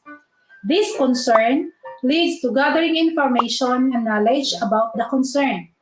Based on existing and new information and knowledge, a researchable plan is devised and implemented within one's own professional context. Data on the implemented plan are then collected and analyzed. The findings of the action research are shared with colleagues, administrators, and other stakeholders. In an ongoing process, action researchers continue to observe reflect, and plan, according to Nugent et al. In 2012. On the other hand, Real and Rowell in 2016 stated that subjects of action research is the action that is taken, the resulting change, and the transformation thinking, acting, and feeling by the person enacting the change. While the design of action research may originate with an individual, the process of change is always social. Over time, the action researcher often extends the arena of change to a widening group of stakeholders. The goal is deeper understanding of the factors of change which result in positive personal, professional, and organizational change. This form of research then is an iterative, cyclical process of reflecting in practice, taking action, reflecting, and taking further action. Therefore, the research takes shape while it is being performed. Greater understanding from each cycle points to the way to improve practice. However, after reading written articles, books, and watching quality materials about action research, and as a product of experience along action research, I would like to share with you my own model of the action research process. This model is called the 5D Action Research Model. This is simplified to guide you in every step of an action research process. Illustrated here is the cyclical and spiral nature of action research as an approach to solving a classroom issue or problem. However, it does not always follow that one problem needs to undergo the 3 cycles as illustrated. This diagram only shows that action research does not end in one attempt to effect change in the phenomenon identified. This greatly depends on the objective of the study and the progress of the action research process. When a desired change or result is attained, that's the time that the cycle stops. Then the practitioner may look for another problem to be addressed in another set of cyclical steps. Let me now discuss in detail the 5 basic steps in action research composing the 5D model. First D, detect, identify the problem. Inside the classroom, you are confronted with overwhelming issues and concerns, starting from curriculum implementation, assessment, students' learning, and the like. It is therefore important that you will identify issues of concerns that need immediate action. Most errors of action researchers start from being too ambitious in addressing classroom problems. Effective action research starts with a clear and focused action research problem. However, not all researchable problems can be solved through action research. Action research addresses a practical problem. Your perceived problem can be too vague that you become so confused on how to solve it. To understand better your problem, you may gather information through literature review or collaborate with co-practitioners who have experienced similar problems until you narrow down your concern into one specific practical problem. It is the smaller and actionable part of the bigger research problem. Always remember that you can never solve all your problems in the classroom in just one action research. Focus and specificity are elements that make action research an effective way to solve immediate problems in the classroom. Second D, design or create a plan. Once a practical, actionable problem is identified, you choose an intervention or strategy that will help you address the problem. If it is about modifying your teaching strategy, review some literature that would help you finalize your contextualized plan. Remember that your action research is to be conducted as an answer to a pressing issue inside your own classroom. You may adopt a strategy proven effective by the previous researchers, but you need to contextualize your action to your own classroom setting. Create a logical sequence of activities to undergo in your entire research process. It would help you in actual implementation if you include in your plan anticipation of possible delays and obstacles. Third D, do or act to implement the plan. In this phase, you are to implement the plan, be it an application of modified strategy, use of new learning materials, change in classroom management techniques, or any intervention or solution that you have incorporated in your plan. Fourth D, determine, observe, collect, and analyze. You are now to observe the effect of your intervention to your teaching. Using the appropriate data gathering tool, you will record the indicators of performance, behavior, and other observable measures. In your plan, you have outlined the tools that you'll be using in your own action research. It is important that as a researcher, you are familiar with these tools to facilitate getting of accurate and necessary data related to the classroom phenomenon you are studying. And the fifth D, disclose, reflect, and share. The findings of the action research are shared with colleagues, administrators, and other stakeholders. It is where we see the effect of the action research to address the identified problem. But it does not always follow that every research ends with what we expect to happen. Due to vulnerability of the action research process to uncontrollable factors and researchers' bias, we need to reflect on the result as well as on what we did along the process. Sharing the result to colleagues would be an avenue for deliberation and feedback mechanism. After this, a refined research problem is identified and a new plan is created and a better solution is implemented. And a new cycle begins. This is the interaction research process that makes it different from other types of researches. As discussed earlier, action research is less formal and action-oriented. It is not rigid to follow steps objectively. Along the process, the researcher may do some revision on the plan, gather more data, analyze, reflect, share, and so on. What guides the progress is the quest to find answers to the posed problem. All right, that ends our second episode of this webinar series 2020. Thank you for watching and see you on our next episode.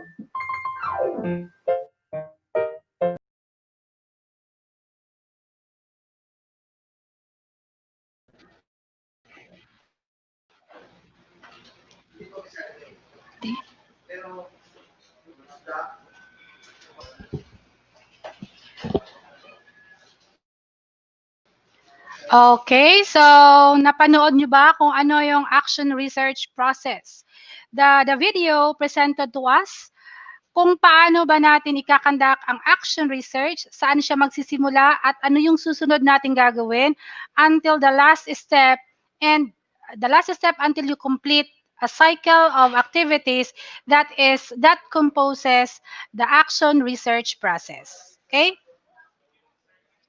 So let's now proceed to your questions. If you have something to ask, you want to clarify something,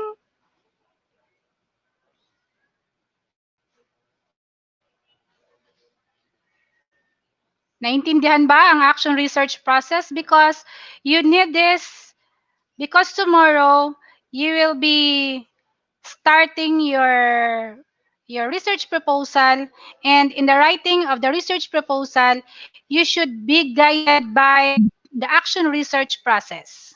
Okay? Walang question?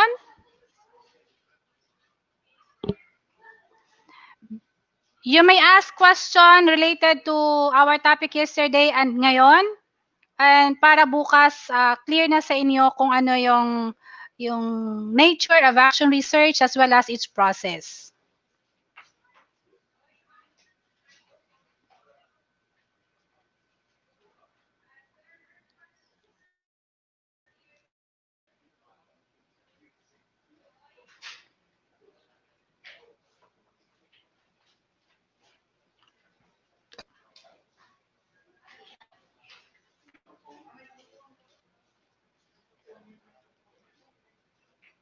Okay.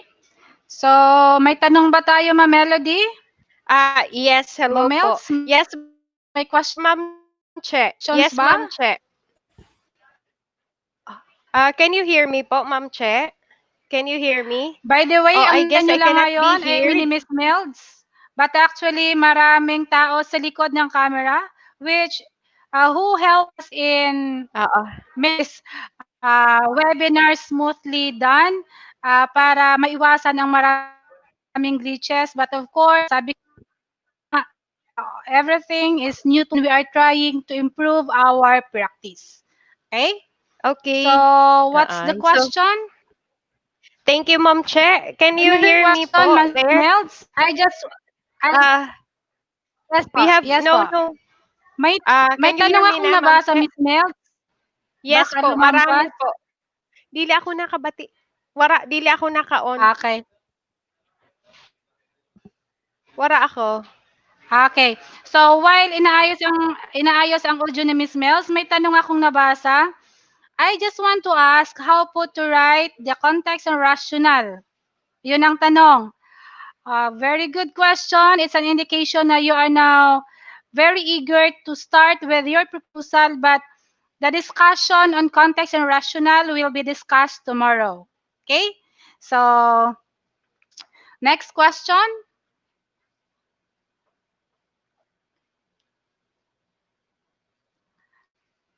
Does every teacher are required to conduct a research? By the way, conducting an action research should not be considered as a requirement. Let us not forget that we do conduct research because we want to improve our own practice. Okay? So, on top of our daily functions as teachers, we conduct research primarily because we see a problem and we want to improve our practice para ma-solve yung practical problem na yon. So, with the question, are the teachers required to conduct there is no such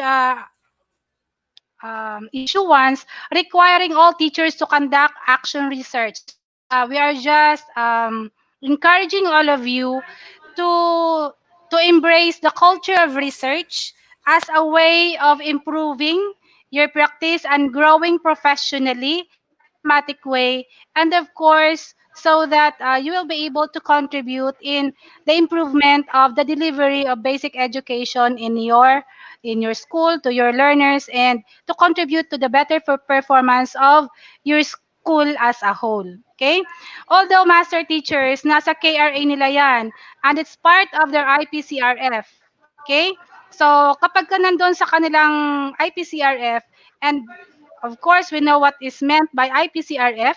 It is Individual Performance Commitment Form, meaning you are committed to do that and it's part of the tool that will be used in measuring your performance. Therefore, you are to conduct action research. Okay? So, hindi requirement sa lahat ng ang pag-conduct ng action research, we should take this as our own with our willingness to conduct action research because we see that we need to do it. Okay, may Okay, question pa thank you so ba? much po, Ma'am Che. Thank you so much po, Ma'am Che, for answering the questions. We have a lot of questions. Am I heard? Okay, it's Parang all hindi right. yata Go ako ahead, yes. naririnig. Hindi ako naririnig, Sir Mark. Okay na po. Ah, hindi ako. Ma'am Che, we have questions here. Kanina pa po ito at kinapi ko siya. What if a problem exists in three Yes, different sure. schools? Is it okay that the members of the action research came from another school? Three different schools po. Nag-i-exist ang problem. Would it be okay daw that the action Three research different, members mm same yung research ba, ikakandak sa same problem?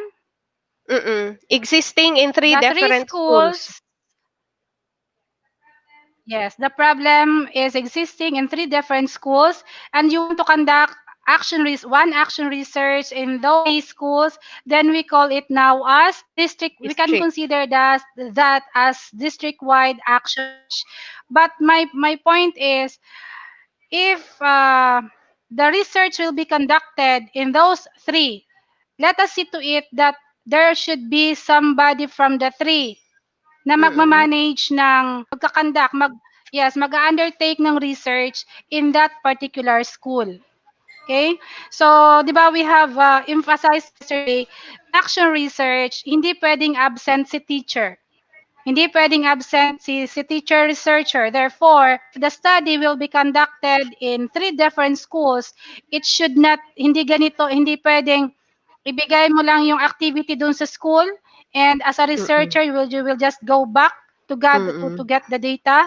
Um, and study the intervention or the innovation or the solution or the strategy will be will be implemented by other teacher na hindi kasabay doon sa researcher, then that makes it hindi siya pasok sa konsepto ng action research, because from the beginning until end, the researcher must part of the process. Mm-mm. Okay, thank you so Okay. much po, Ma'am Che, for that clear answer. Another question is, does it mean that research topics will only be based on the four major themes? I guess this is a question related to the Ped Order 16 series of 2017. Ma'am Che, you can answer this po. Does it mean that research topics will only be based on the four Yes. major themes as presented? Well, actually, the four things are suggested to us. Classify yon ng DepEd Order number 39, yung sa Basic Education Research Agenda. But we are allowed to contextualize our themes or our focus of study. Now, in the case of Masbate, ano ba ang pinaka-problema natin?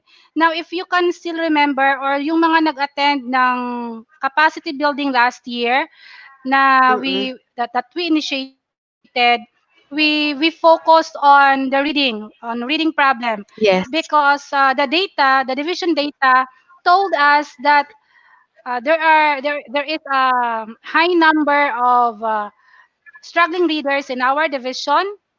Mm-mm. So that makes it very researchable topic and an urgent concern that we need to understand, kasi ano ba ang dahilan bakit marami ang struggling Yan. readers. Mm-mm. Okay? So paano ba natin siya bibigyan ng solusyon? And we are happy na yon, with the initiative that we have conducted last year, was able Mm-mm. to produce 17 birth recipients, and as of now, nag-start na sila ng gathering of data. We're happy na uh, some gave me initial feedback that kung idaan talaga sa action research ang address ng isang practical problem, mas magiging systematic and sigurado ka sa ginagawa mo because you are guided by the process. Okay? So ngayon, Ah, doon lang ba iikot? But if kung titingnan natin yung mga teams na yon, those can be broken down into specific researchable topic na pwede niyong paghuhutan ng magiging ano ninyo. So as classroom teachers, na most probably our viewers now are majority mga classroom teachers. So more or less, ang focus ng action research ninyo ay nasa teaching learning, because of course you are the key players of the delivery of education in the field. Kayong mga frontliner when it comes to letting our learners learn. So nandun at teaching learning ang concerns ninyo. Although may iba pa namang mga concerns, but generally classroom teachers focus on teaching learning issues or theme. Okay? okay. Yes po, Ma'am Che. So thank you so much for answering that question. Another question is ito. I have an innovation and I want to conduct an action research on the effectiveness of the innovation to the academic performance of the learners. Would it be possible? Actually, in an action research, innovation is one of the parts. Innovation is actually your action. Okay? Mm-mm. So in our discussion tomorrow, you will know that indispensable ang innovation or strategy or intervention in an action research because Mm-mm. yun ang doon papasok ang action na gagawin to improve your practice and consequently address the practical problem that you have identified. Okay? So, pwede yun. You are going to test the effectiveness of your innovation through action research. Depende yan sa presentation mo in your proposal. Paano mo siya i-carry out? Ano ba ang gagawin mong plano? Kasi di ba kanina doon sa process, you will start with identifying your problem or detecting your problem. Yung yung pag-detect or pag-diagnose ng problem, paano ba natin masasabi na may problema? Of course, the data. Hindi pwedeng diretso kang magkakandak ng study na wala kang baseline, wala kang basis. So, syempre, how will you know that there is a problem about reading? Hindi pwedeng magsasabi ka lang, ay, ang focus ng study ko will be about reading. Eh, bakit reading? Okay? So, may hawak ka dapat na data to support the problem that you have identified. Okay? So, if your problem is about, kunwari, out of 30 learners, 12 are struggling readers. So, it's a problem. But the Mm-mm. question is, bakit sila ganon? Bakit sila struggling readers? Ano ba ang mga contributory factors na nagresulta sa ganyan? So you're going to diagnose your problem, you're going to look into the problem and all the surrounding factors para lalo mong maintindihan ang problema mo. And sabi ko nga natin kahapon, you may share your problem with your co-teachers o kung sino man na matanong sa mga master teachers kasi they are knowledgeable about it kasi mga seasoned na sila. Then perhaps with your collaboration with those colleagues of yours, mas ma-enlighten ka kung ano ang problema mo. Okay, before you make a plan. So after baga ma-identify, you are going to after you are going to devise a plan. 'Di ba? Pagpaplano ka na. Okay, so if you are going to make a plan, ano ba? Paplano ka kung clear sa iyo kung ano yung problema mo. So you are going to you are going to create a plan and that plan of course, it's something na alam mo kung paano siya gagawin at alam mo na yun ang magbibigay sa iyo ng paraan para mas mapa-improve mo ang ginagawa mo para ma-address mo ang problema, the problem that you have identified. And after that, na yung 5D process na, after ma-create yung plan, of course, you are now going to implement the plan. Okay? So in the implementation of the plan, sabi sa action research is not rigid. Along the process, may mga ma-observe ka na parang kailangan mo mag-deviate from your plan. In action research, it is allowed. As long as hindi ka lalabas sa action research question mo or sa objective mo in conducting the study. Okay? Yan. And after, during implementation phase or yes, the acting phase, you're going to, of course, yun na, mag-observe ka na, you're going to determine the progress, you're going to collect, measure the performance of the subjects or the respondents and to see if what you are doing, if the innovation or the intervention that you have incorporated is leading you towards addressing the practical problem that you have identified. And after that, of course, sabi nga natin kahapon, action research is a reflective inquiry. So after mag-gather mong data, you are going to reflect. Tama ba itong ginawa ko? Nagresulta ba ito sa gusto kong mangyari? Of course, sabi natin kahapon, it's not always that the result in research would give us kung ano yung gusto nating makita because kaya nga tayo nagkakandak ng research because we want to see, we want to prove something or we want to look into something, we want to improve something. So after that, you're going to share, to disclose the results to your colleagues and deliberate. Kapag ka meron pang, of course, sabi nga natin, hindi enough ang isang strategy na-solve na yung problema mo about struggling readers in just one attempt. Pag hinignan mo, ano ba, saan ba ang may pwede pang i-improve, okay? Sa methodology mo ba, sa innovation mo, pwede bang i-revise mo siya? Then that's the time that you will devise another plan, and the new cycle begins. Okay? Kasi nga tayo most especially in our department, our department is so dynamic that we are affected by any change sa society natin, kung ano nangyayari. We are directly affected kasi nandito sa atin yung mga learners who are members of the community. So, yon, we are evolving, are respond changes that's happening sa society. Kaya, kung ano yung best practice natin ngayon, baka bukas hindi na yan best practice. Okay? Kung magaling ka mag-tumbling-tumbling sa school, para matuto ang mga bata, paano mo yan ngayong gagawin? Because iba na ang context natin ngayon. Okay? So, yun ang gusto kong i-emphasize, that action research is an unending process. Okay? Depende lang yan sa sino magsasabi sa iyo na tama na, okay na yung pag-conduct na action research. It's only kung na-attain mo na ang gusto mong mangyari, the performance that you want to attain. Okay? So, yun, Miss Mel's, baka meron pang ibang Opo. question dyan? Yes, Ma'am Che. Actually, I can really say that our participants are really interested in conducting research kasi ang dami pong tanong. At thank you po pala doon sa pag-answer sa question na yon. That was really a comprehensive answer. Ang dami na po talagang natutunan ng ating mga tagapakinig. This question po, Ma'am Che, is that annex na po ba ang research proposal format na nandun sa DepEd order? Ang dami po kasing nagtatanong ito. Halos tatlo na po na ano daw po, saan makakakuha ng format ng pagkakasunod-sunod ng action research. Yes po. Okay, very nice question. DepEd Order number 16, Series 2017, discussed by Sir PJ, covers all guidelines and the conduct of action research, including the format. Okay, the format. You will see the format tomorrow. Although, we've been sharing the format. Okay?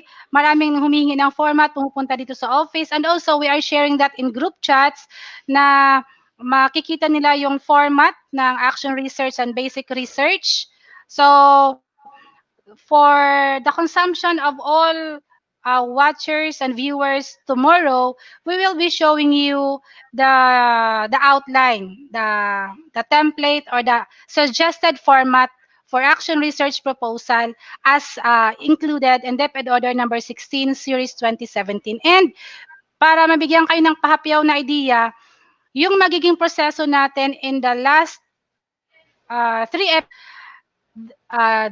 those episodes will guide you in the step-by-step process, part by part. Unahin muna natin ang context and rationale. Paano ba siya ginagawa? Ano ba ang samples? Ano ba ang halimbawa ng paggawang context and rationale? Sunod, research question. Paano ba ikina-craft ang research question aligned sa context and rationale? Now, those things will happen in the next 2 episodes. And just relax kasi we will get the stuff in a very smooth way so that you will be able to craft your action research proposal na hindi kayo masyadong na-overwhelm by the idea na, oh, gagawa ako ng action research proposal, baka hindi ko kakayanin. Definitely, if you will just continue watching us or, yes, attending the webinar, I am pretty sure that you will be able to finish a draft of an action research proposal. Okay? So, wala nagsasabi na perfect na at the end. But what's important is you will be able to express your plan on how you're going to improve your own practice in this particular field because you see a problem. Okay? So, this is our way of giving technical assistance kasi hindi naman kami pwedeng pumunta sa inyo. We cannot gather for a seminar, or yes, for a face-to-face seminar. And this is our way of reaching out. And after this, for siguro, we will be accommodating mga kumbaga virtual in a closed room, yung parang sa Google Meet or what, Mm-mm. to answer some queries from the field to guide you in the in finishing your action research proposal. Okay? Oh, So, yon. ayan. Thank you so much po, Ma'am Che. And the next question, I just don't know, but I can see or I can feel that this has been answered by Sir PJ. The question is this: if the problem is from senior high, could it be possible if other members are from junior high also? Member of the research team, I guess, ang sinasabi niya. If you want to answer, Ma'am Che, okay pa. Okay. Ang sagot ngayon ay depende sa problem or depende sa focus ng study. Okay?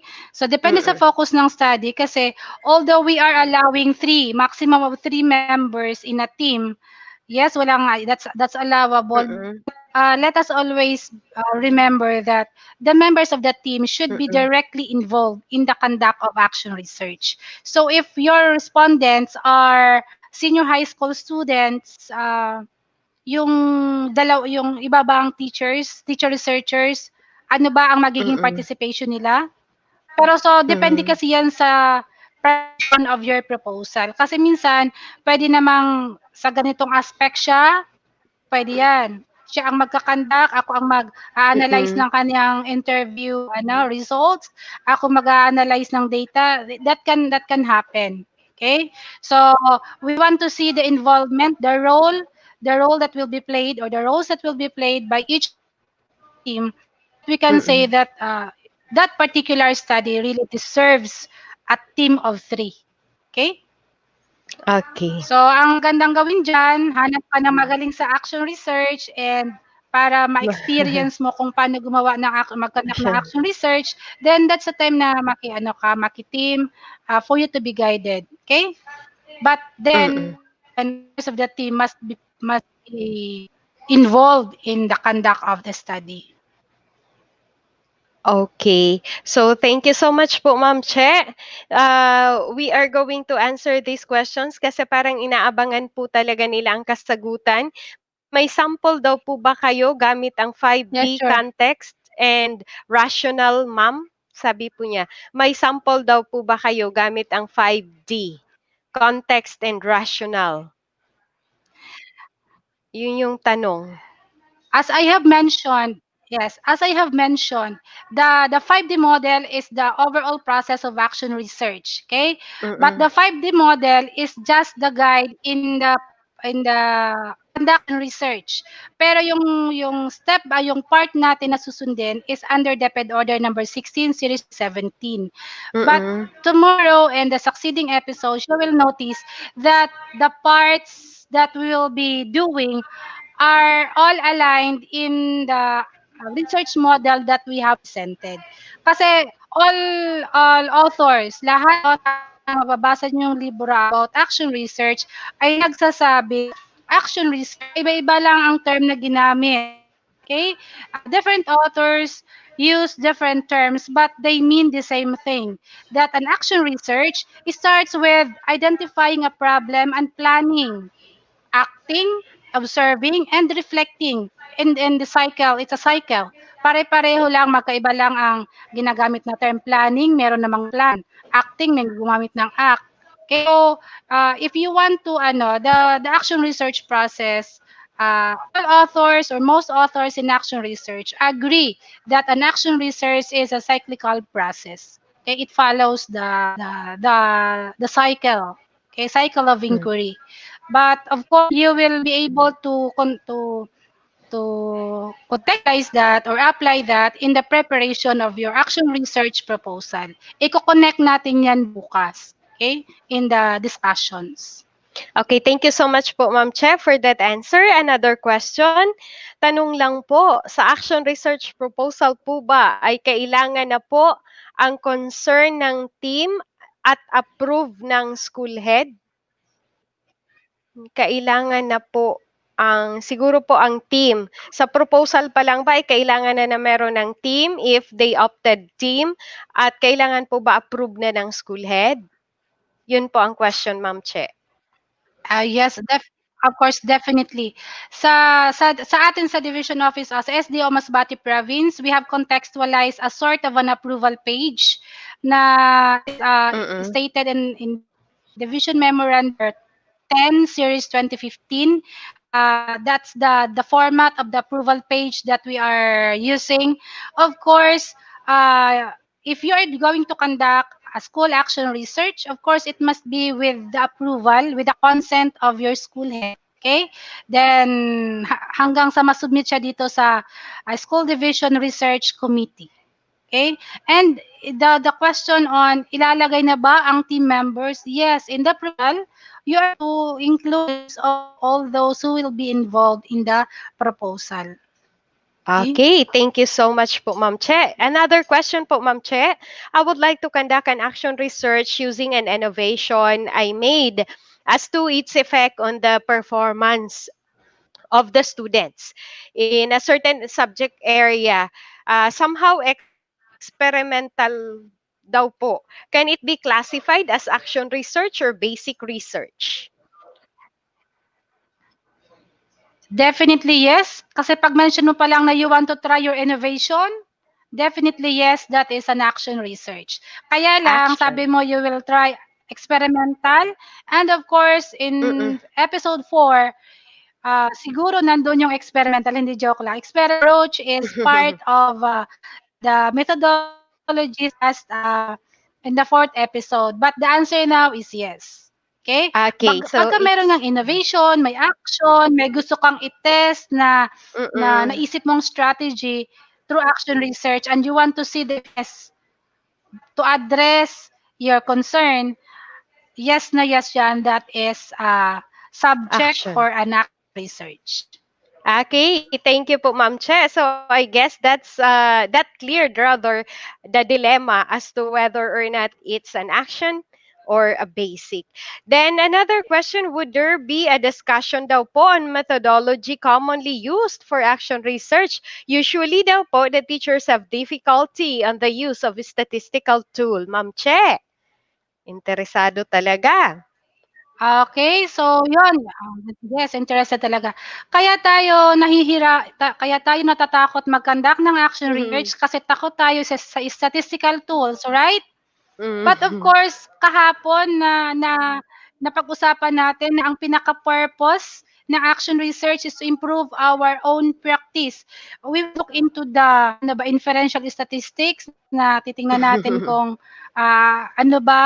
ano ba sa higher statistics na you will be Mm. using yung mga formula na mga definitely we will limit that in action research kasi nga ang titingnan lang natin ay usually kasi we look into the baseline data and the data after the intervention, and that particular scheme in action research only calls for a very simple computation that you don't need to worry about it. Okay? So, Mm. yun, there will be a discussion on methodology on the 4th Okay. episode. Okay. Thank you so much po, Ma'am Che. Another question. Good afternoon po, Ma'am. May I know where to access the discussion of part 1? Parang ibinigay na yata ito kanina. So, let's proceed to the next question. Wait po. Ano to? Yan. Ah, ano to, can't just one teacher researcher conduct a research alone or by herself? I heard the previous speaker mention that there should be at least 3 proponents of an AR to be submitted for approval of at our SDO. So ang concern niya lang po ay pwede bang isa lang, ako lang, Ma'am Che? Definitely yes. Kasi kung classroom, problema mo lang siya sa classroom, mas magandang solo mo lang siya. Yung provision na 3, hindi yun Mm. at least. Hindi at least, kundi maximum. Meaning to Maximum. say, hindi ka pwedeng magkaroon, maximum, meaning pwedeng isa, Mm. pwedeng dalawa, yes. Hindi pwedeng lumampas sa 3 kasi nga siya maximum of 3. So the Opo. question is, Pwede bang solo mo lang? Yes, of course. Mm. Okay. So, most of the action researches submitted to the office, ano siya, individual action research. Okay? Yes? So, thank you so much po, Ma'am Che, for that. Siya lang, ayaw niya ng may kahati. Kung minsan po kasi sa research, dahil sobrang pagod ka na, kailangan mo po ng iba para makatulong. Pero kung gusto mo na ikaw lang, okay lang naman po. We respect that. Actually po, sabi nga ni Ma'am Che, that was the maximum yung tatlo. So, pwede yung isa. So, another Mm. question po, Ma'am Che. Good afternoon. Ask if who really determines the scope of the research, the researcher or the supervisor? Would it be possible that the researcher can be dictated by the supervisor as to its scope? Thanks po. Bagan, ano po? Ano bang May isasagot ko makatawag. doon? Okay? Ah, Siyempre seryosong tanong 'yon. As a mm, researcher, of course, you are given the freedom to mm, determine the scope of your study. You will be the one to conduct the study. But if your immediate superior wanted you to conduct a study about this because nakikita niyang it is a common problem or it is a problem within the district, for example, then you may consider the suggestion. Pero sabi nga natin kahapon, in conducting action research, you must consider your competence and confidence to conduct the study. Ngayon, kung sinuggest ni PSDS, pero ni the supervisor, I just do not know if it is public schools district supervisor, education program supervisor, o kung anong supervisor. Um, it's up to you as a researcher to decide on that. But of course, you can talk about it. You can deliberate on the scope of the study, and you arrive at a compromise para maayos mo ang scope of your study. Okay? Iba mm, ang gusto ni supervisor ay maging mas malawak at mas maguluhan ang magiging study. Kung malawak ang scope, then and he or she is willing to give you technical assistance kung ano ang dapat na tingnan, anong aspect ng researchable area ang titingnan. So, I think it's just between you and the supervisor to agree on the scope of your study. Okay? Okay. Thank you po, Ma'am Che. Ayan. So, nasagot na po yun, sir. Let's proceed to the next question. Is it necessary to finish action research in 1 year? What will happen if it exceeded? Example, ipo-forfeit po ba ang funding in that particular study? Yan po ang tanong, Ma'am Che. Now, uh, now as discussed by Sir PJ, ilang months nga yung action research? 6 Maximum of months. 6 months. But Basic then, ang yan.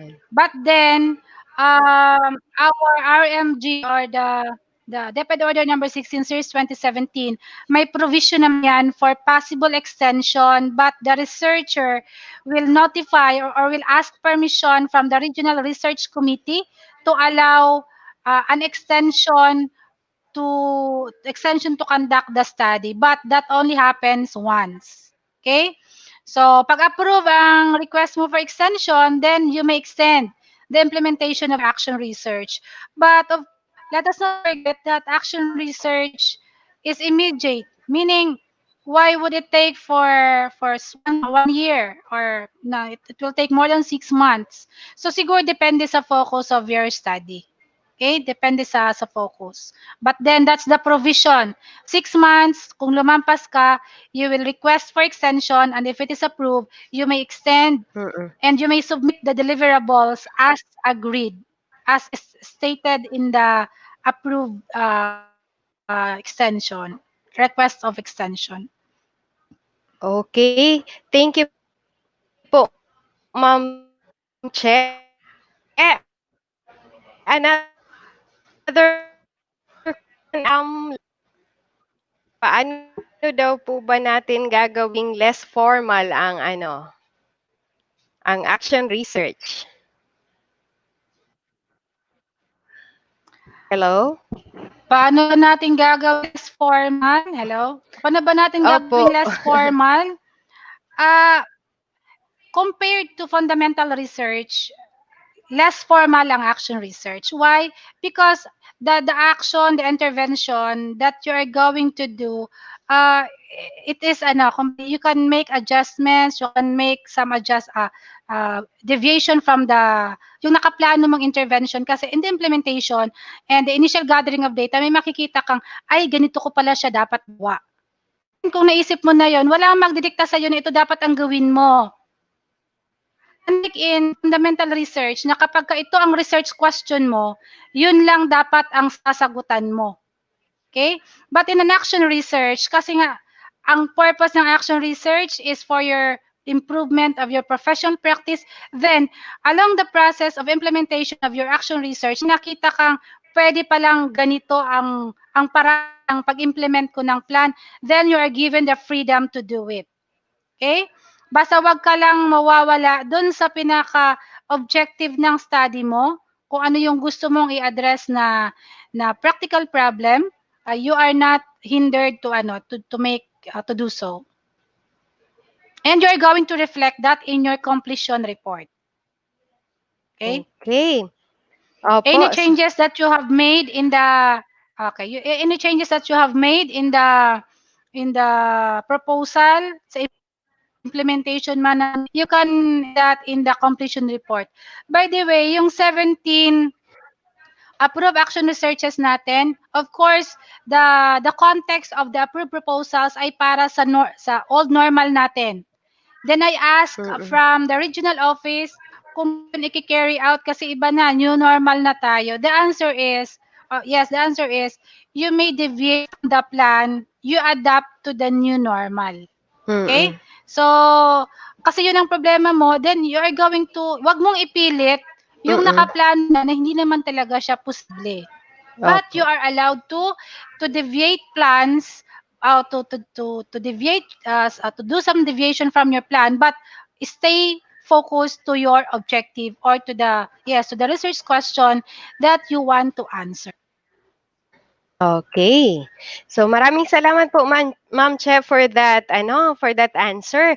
Another question po Ma'am, I have difficulty in teaching research subject. Can I have an action research about it? Thank you po Ma'am. So yun po ang niya Ma'am, nais malaman, hinga ng kasagutan. Ang problema niya is he or she is teaching research subject. But he Teaching is or she is the research. Oo, experiencing nahihirapan siya. difficulty in, Difficulty. so syempre professional practice yon, difficulty in his or her Apo. professional practice. Ang tanong, pwede niya bang gawa ng action research?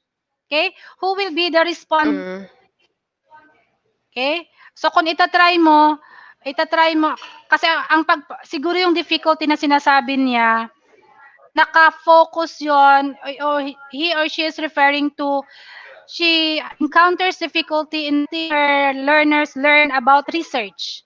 Kung yun ang context, then sa strategy ka lang may babaguhin, mai-improve. Pero kung yung competence mo to teach research ang medyo naging problema mo, I think it's not a subject in research.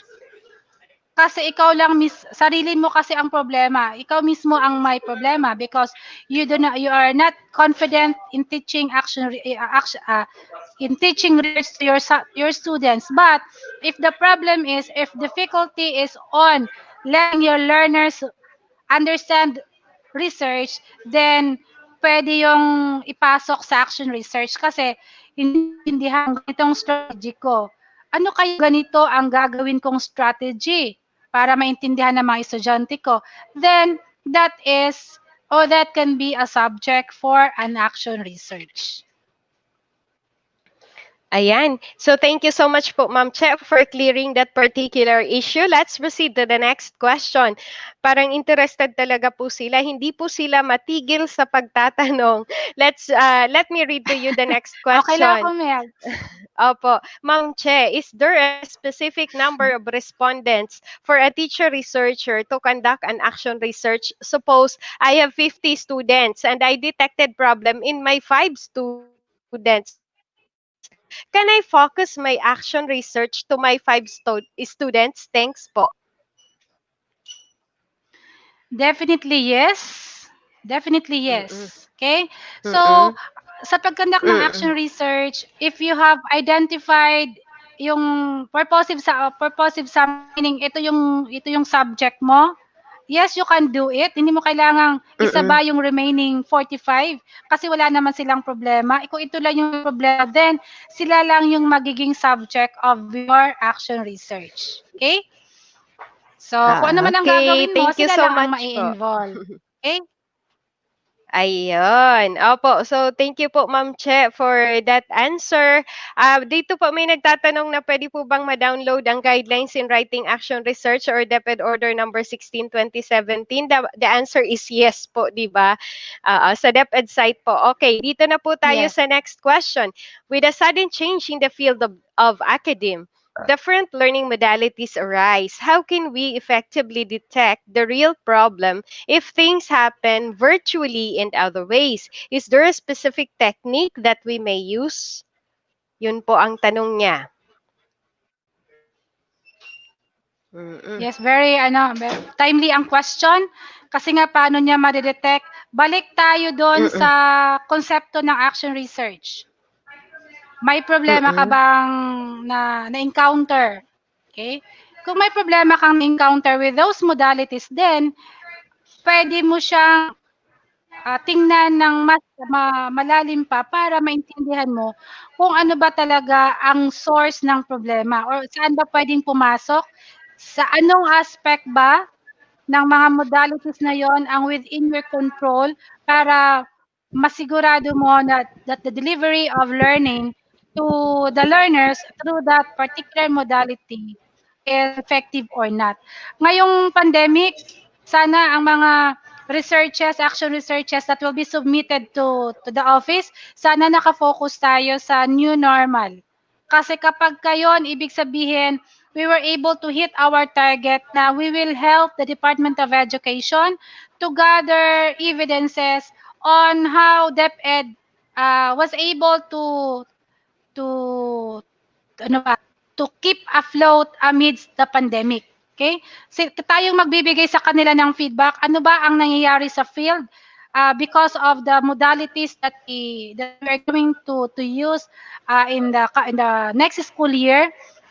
Kasi kayo ang directly naka frontline. So kayo ang mas may authority to tell us kung ano ba talaga ang totoong nangyayari sa field when it comes to teaching learning process. Okay? So, Mm.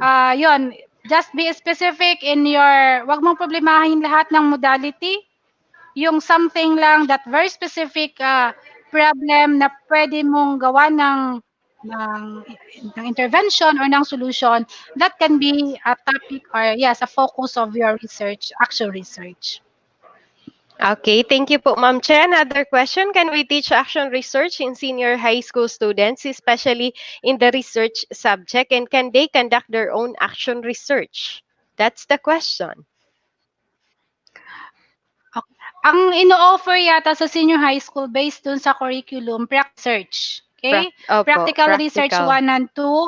Yes. Mm-mm. And kasi, 'di ba, yung action research is for the improvement of one's own practice. Mm-mm. Okay? So kung ang mga estudyante will conduct action research, then Mm-mm. meaning they have influence over the factor or over the issue or the problem.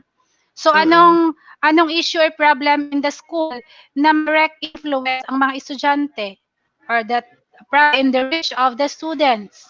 Okay? So I think ang pino-focus ng ibang type of research ang tinuturo sa mga senior high school. Okay? Iba siguro, iba yung sa curriculum nila. Okay. So thank you po, Ma'am Che. That's clear. Kung ano po ang offered ng curriculum, yun lang po, and it's prac research. And another question po is struggling reader still applicable in junior high school and become the identified problem of the teacher researcher? That's the question po. Ang tanong ba, meron Struggling bang reader. struggling readers pa? Kung meron pang struggling reader in junior high school, then it is really a problem.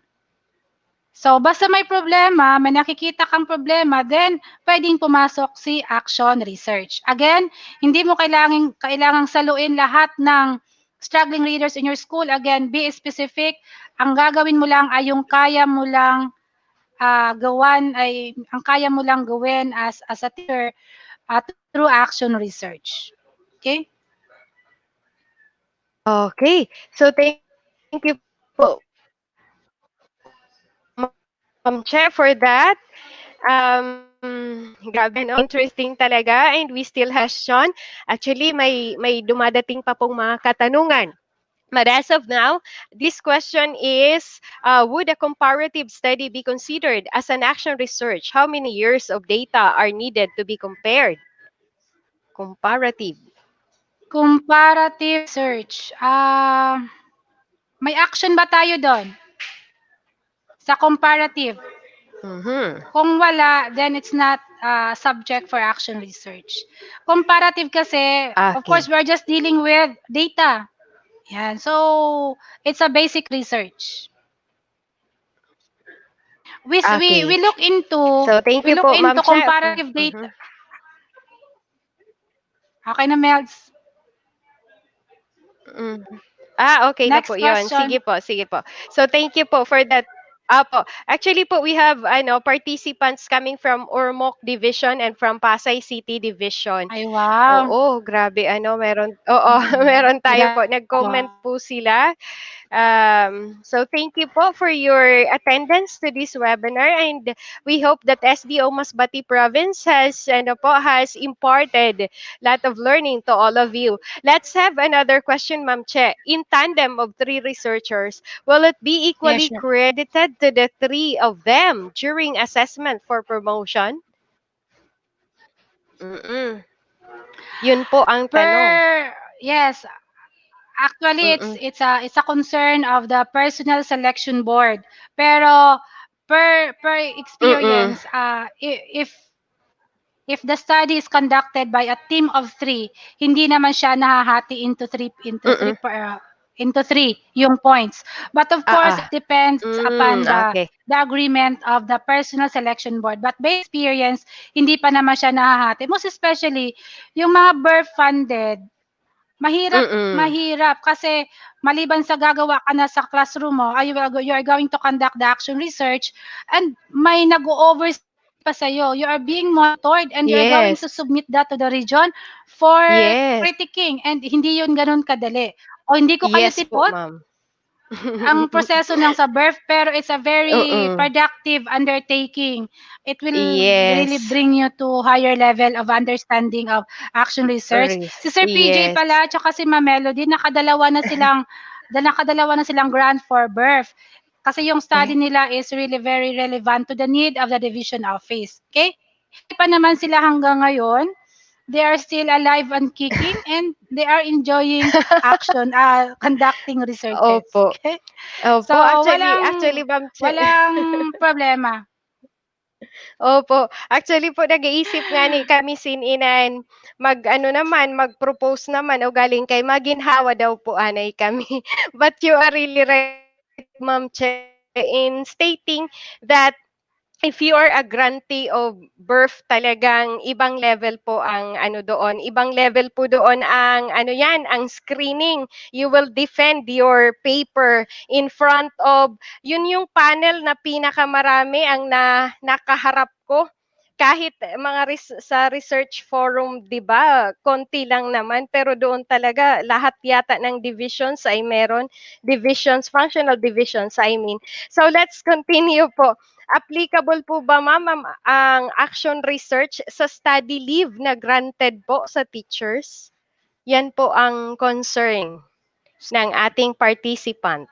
Study Opo, leave, meaning sabbatical leave, ay siguro po. depende sa ano, kasi if you're going to conduct research, kasi 'di ba isa sa puwedeng maging reason to apply for sabbatical leave is to conduct research. Now, of course, the approval of your leave depends on of course, nakadepende sa desisyon ng approving authority. Okay?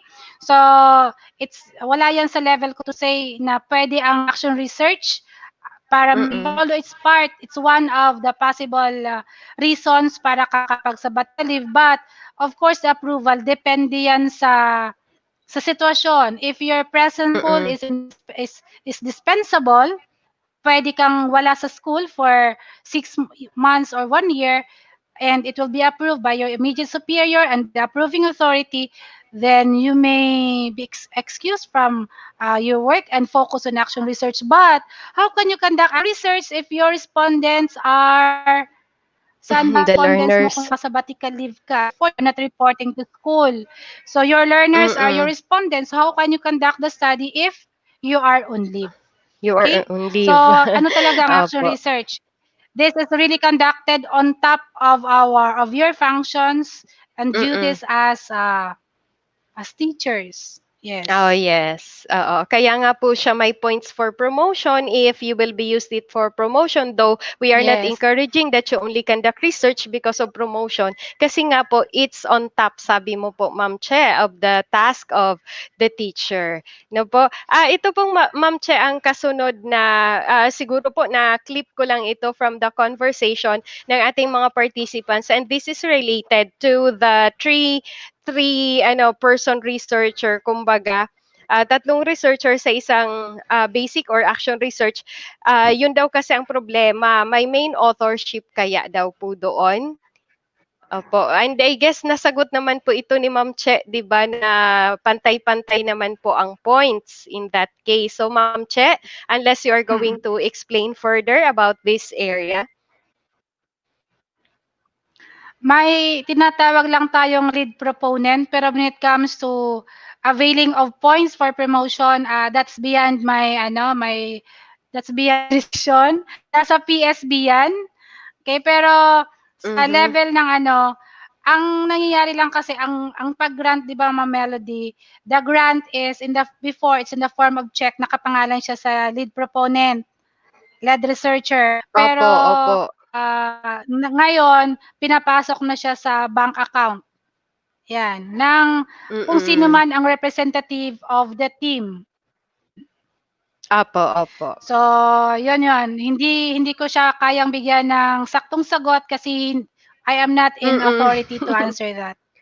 Yes, opo. But in our experience po, walang distinction doon kung sino. Yun nga lang, may nakalagay lang na main proponent and then Ah, member. And hindi then, opo. Sige po, Ma'am Che. hindi naman kasi puwedeng lahat ay number 1. 'Di ba, out of 3, pagsulat ng proponent, hindi naman po lahat ay puwedeng number 1. At hindi naman puwede siyang Opo. pantay-pantay level lang sa bond paper kasi, Mm. 'di ba, may spacing tayo dun sa approval page. So, Mm. 'yun. Hmm. Opo. So that's really true po. So sa experience po natin, Ma'am Che, yung lead researcher, yun talaga ang nagpu-push kapag minsan pag minsan pagod ka na, nahihirapan ka na, so it's the lead researcher. Yes. Ayun, eto Ma'am Che, Yes. interesting question po ito. Is it okay daw po to use Filipino language in making action research? Filipino. Yes, definitely yes. May na-approve na ako, may na nga ng, siguro agad yan kapagka Filipino ang ginamit na medium of kasi nahihirapan ako intindi ng Filipino, but Nahihirapan ka then, mag-Filipino. kasi yun yun kasi ang expertise ng proponent. Therefore, for your Mm. own professional growth yon. So therefore, Yes. you are allowed to do it. Mm. Yes. Ayan. So doon po sa mga magagaling sa ating katutubong wika, kayo po ay nanungani. Bukas po ang pintuan Ako para sa talaga ay inyo. nahihirapan sa mga gamit. Oo, ang lalalim.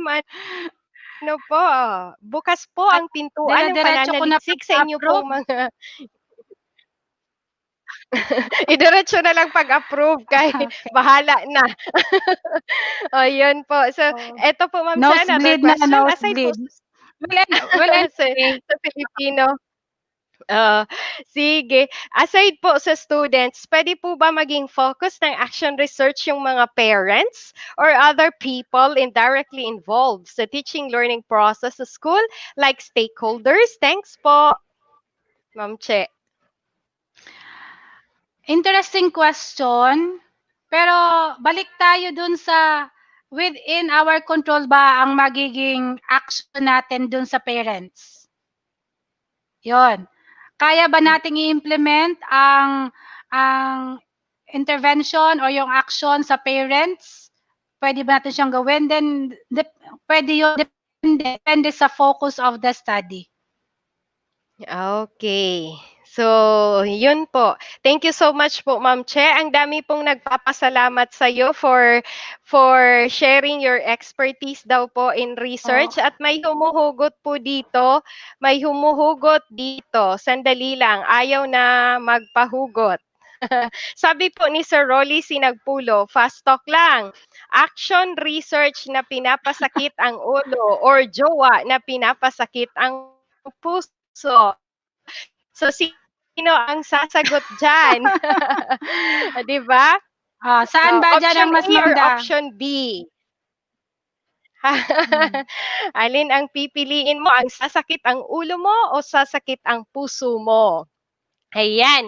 Eto pa, may isa pa pong hugot dito. Sabi niya, hindi ako action research na pwede mong i-share.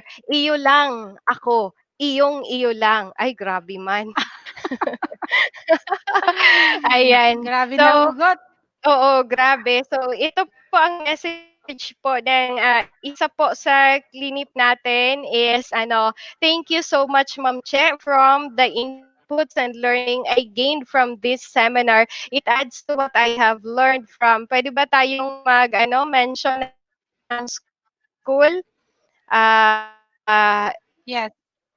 Sabi niya kasi it adds ayan, may nagsabi po dito yung statistics talaga, dun ako natagalan. Grabe daw po, nag-pink daw po ang papel niya sa corrections. At very happy po na may webinar daw po na ganito dahil kung face to face po ito na ginawa mo Ma'am Che, wala daw po kaming chance na makaparticipate. Ay nakakataba po ng puso ang inyo pong Oh. mga comments. Ayan, so, Mm-mm. yan, Yeah. ang nakikita po natin ay mm, mga comments na lang po. Parang wala na pong katanungan. Baka po bukas sa next episode mo, Ma'am Che. Ayan, lahat nagta-thank you na. Nagko-congratulate na po sa inyo, Ma'am Che, for this activity. And I guess ang lahat ng tao dito ay interested talaga sa research kasi panay ang comment at talagang parating nakaantabay sa kung ano ang susunod na sasabihin. So in this instance po, perhaps ayan, may nagpasa na daw po. may humingi na po ng travel order para makapasa ng action research proposal. Grabe. Okay. At this moment po, we would like to give you back, Ma'am Che, for the closing statements. Joy. Okay, so maraming salamat sa mga naging comments ninyo. It gives us the idea, the feedback na kung ano yung if we are still doing the right thing. Salamat sa mga naging comments ninyo and that those would inspire us more to do better in our next episodes of this webinar series. Okay, so let us now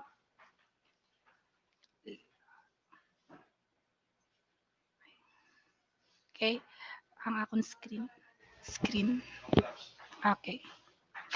Now, siguro wala nang tanong, and based on your reactions and comments and suggestions, I am confident that we were able to hit our objective, to carry out our objective, to let you understand the nature and everything about action research. Those are prerequisite skills that you will be using in the next episode tomorrow. Okay? So, focus sa methodology and paggawa ng context and rational, research question, paano ba gumawa ng title ko kaninang question, hindi lang napansin ni Miss Melds. Paano daw ba gumawa ng title ng action research? That will be answered tomorrow. And ano daw ba ang magandang method na gagawin in his or her action research? Then that will be answered in the succeeding episodes. Kahapon actually, after our episode, may nagpa-approve ng kanyang research proposal. Ang nakalagay niya, action research. Pero pagtingin ko, it's not an action research because walang action. It's basic research. So sabi niya, alam ko naman ma'am alam ko naman kasi nasa van pa lang, nanonood ako sa iyo, alam ko nang mapapansin mo at madi-disapprove ito kasi it's not actually an action research. So I am happy with that na siya mismo naka-realize na it's not an action research. And those your responses are indicators that you really have understood and yes, really have understood the nature of action research. Okay? So to end our episode 2, let me remind you of the following. Please accomplish the monitoring and evaluation form for episode 2. I'll be posting but if you are listening, I will dictate to you, hindi ko na nasulat sa presentation. I will dictate to you the link, bit.ly/research webinar. Ay, isulat na lang po, Miss Mel, sa ano? Yes. .ly/research webinar eval 2. Evaluation 2. Eval 2. Number 2. Yan. That's the link. And please find time to answer the evaluation form because, again, that's one of the requirements for the certificate of completion of this seminar, of this webinar series. And to those who were not able to attend this live streaming, you may access the videos na-upload na kagabi o kanina yung episode number 1 na yung video lang, and I have already posted the whole coverage of episode 1 sa YouTube channel ng Planning and Research section. Makikita nyo doon lahat ang cover ang nangyari kahapon kung hindi kayo nakapag-attend. You may access that through our YouTube channel, Planning and Research, SDO Masbate Province. Okay? So, again, please find time to accomplish our monitoring and evaluation form. And isa doon sa tanong is an output for this webinar, for this episode. Ang gagawin nyo lang is to think of one practical problem that you encounter as a teacher. Yun lang. You are going to respond in the item.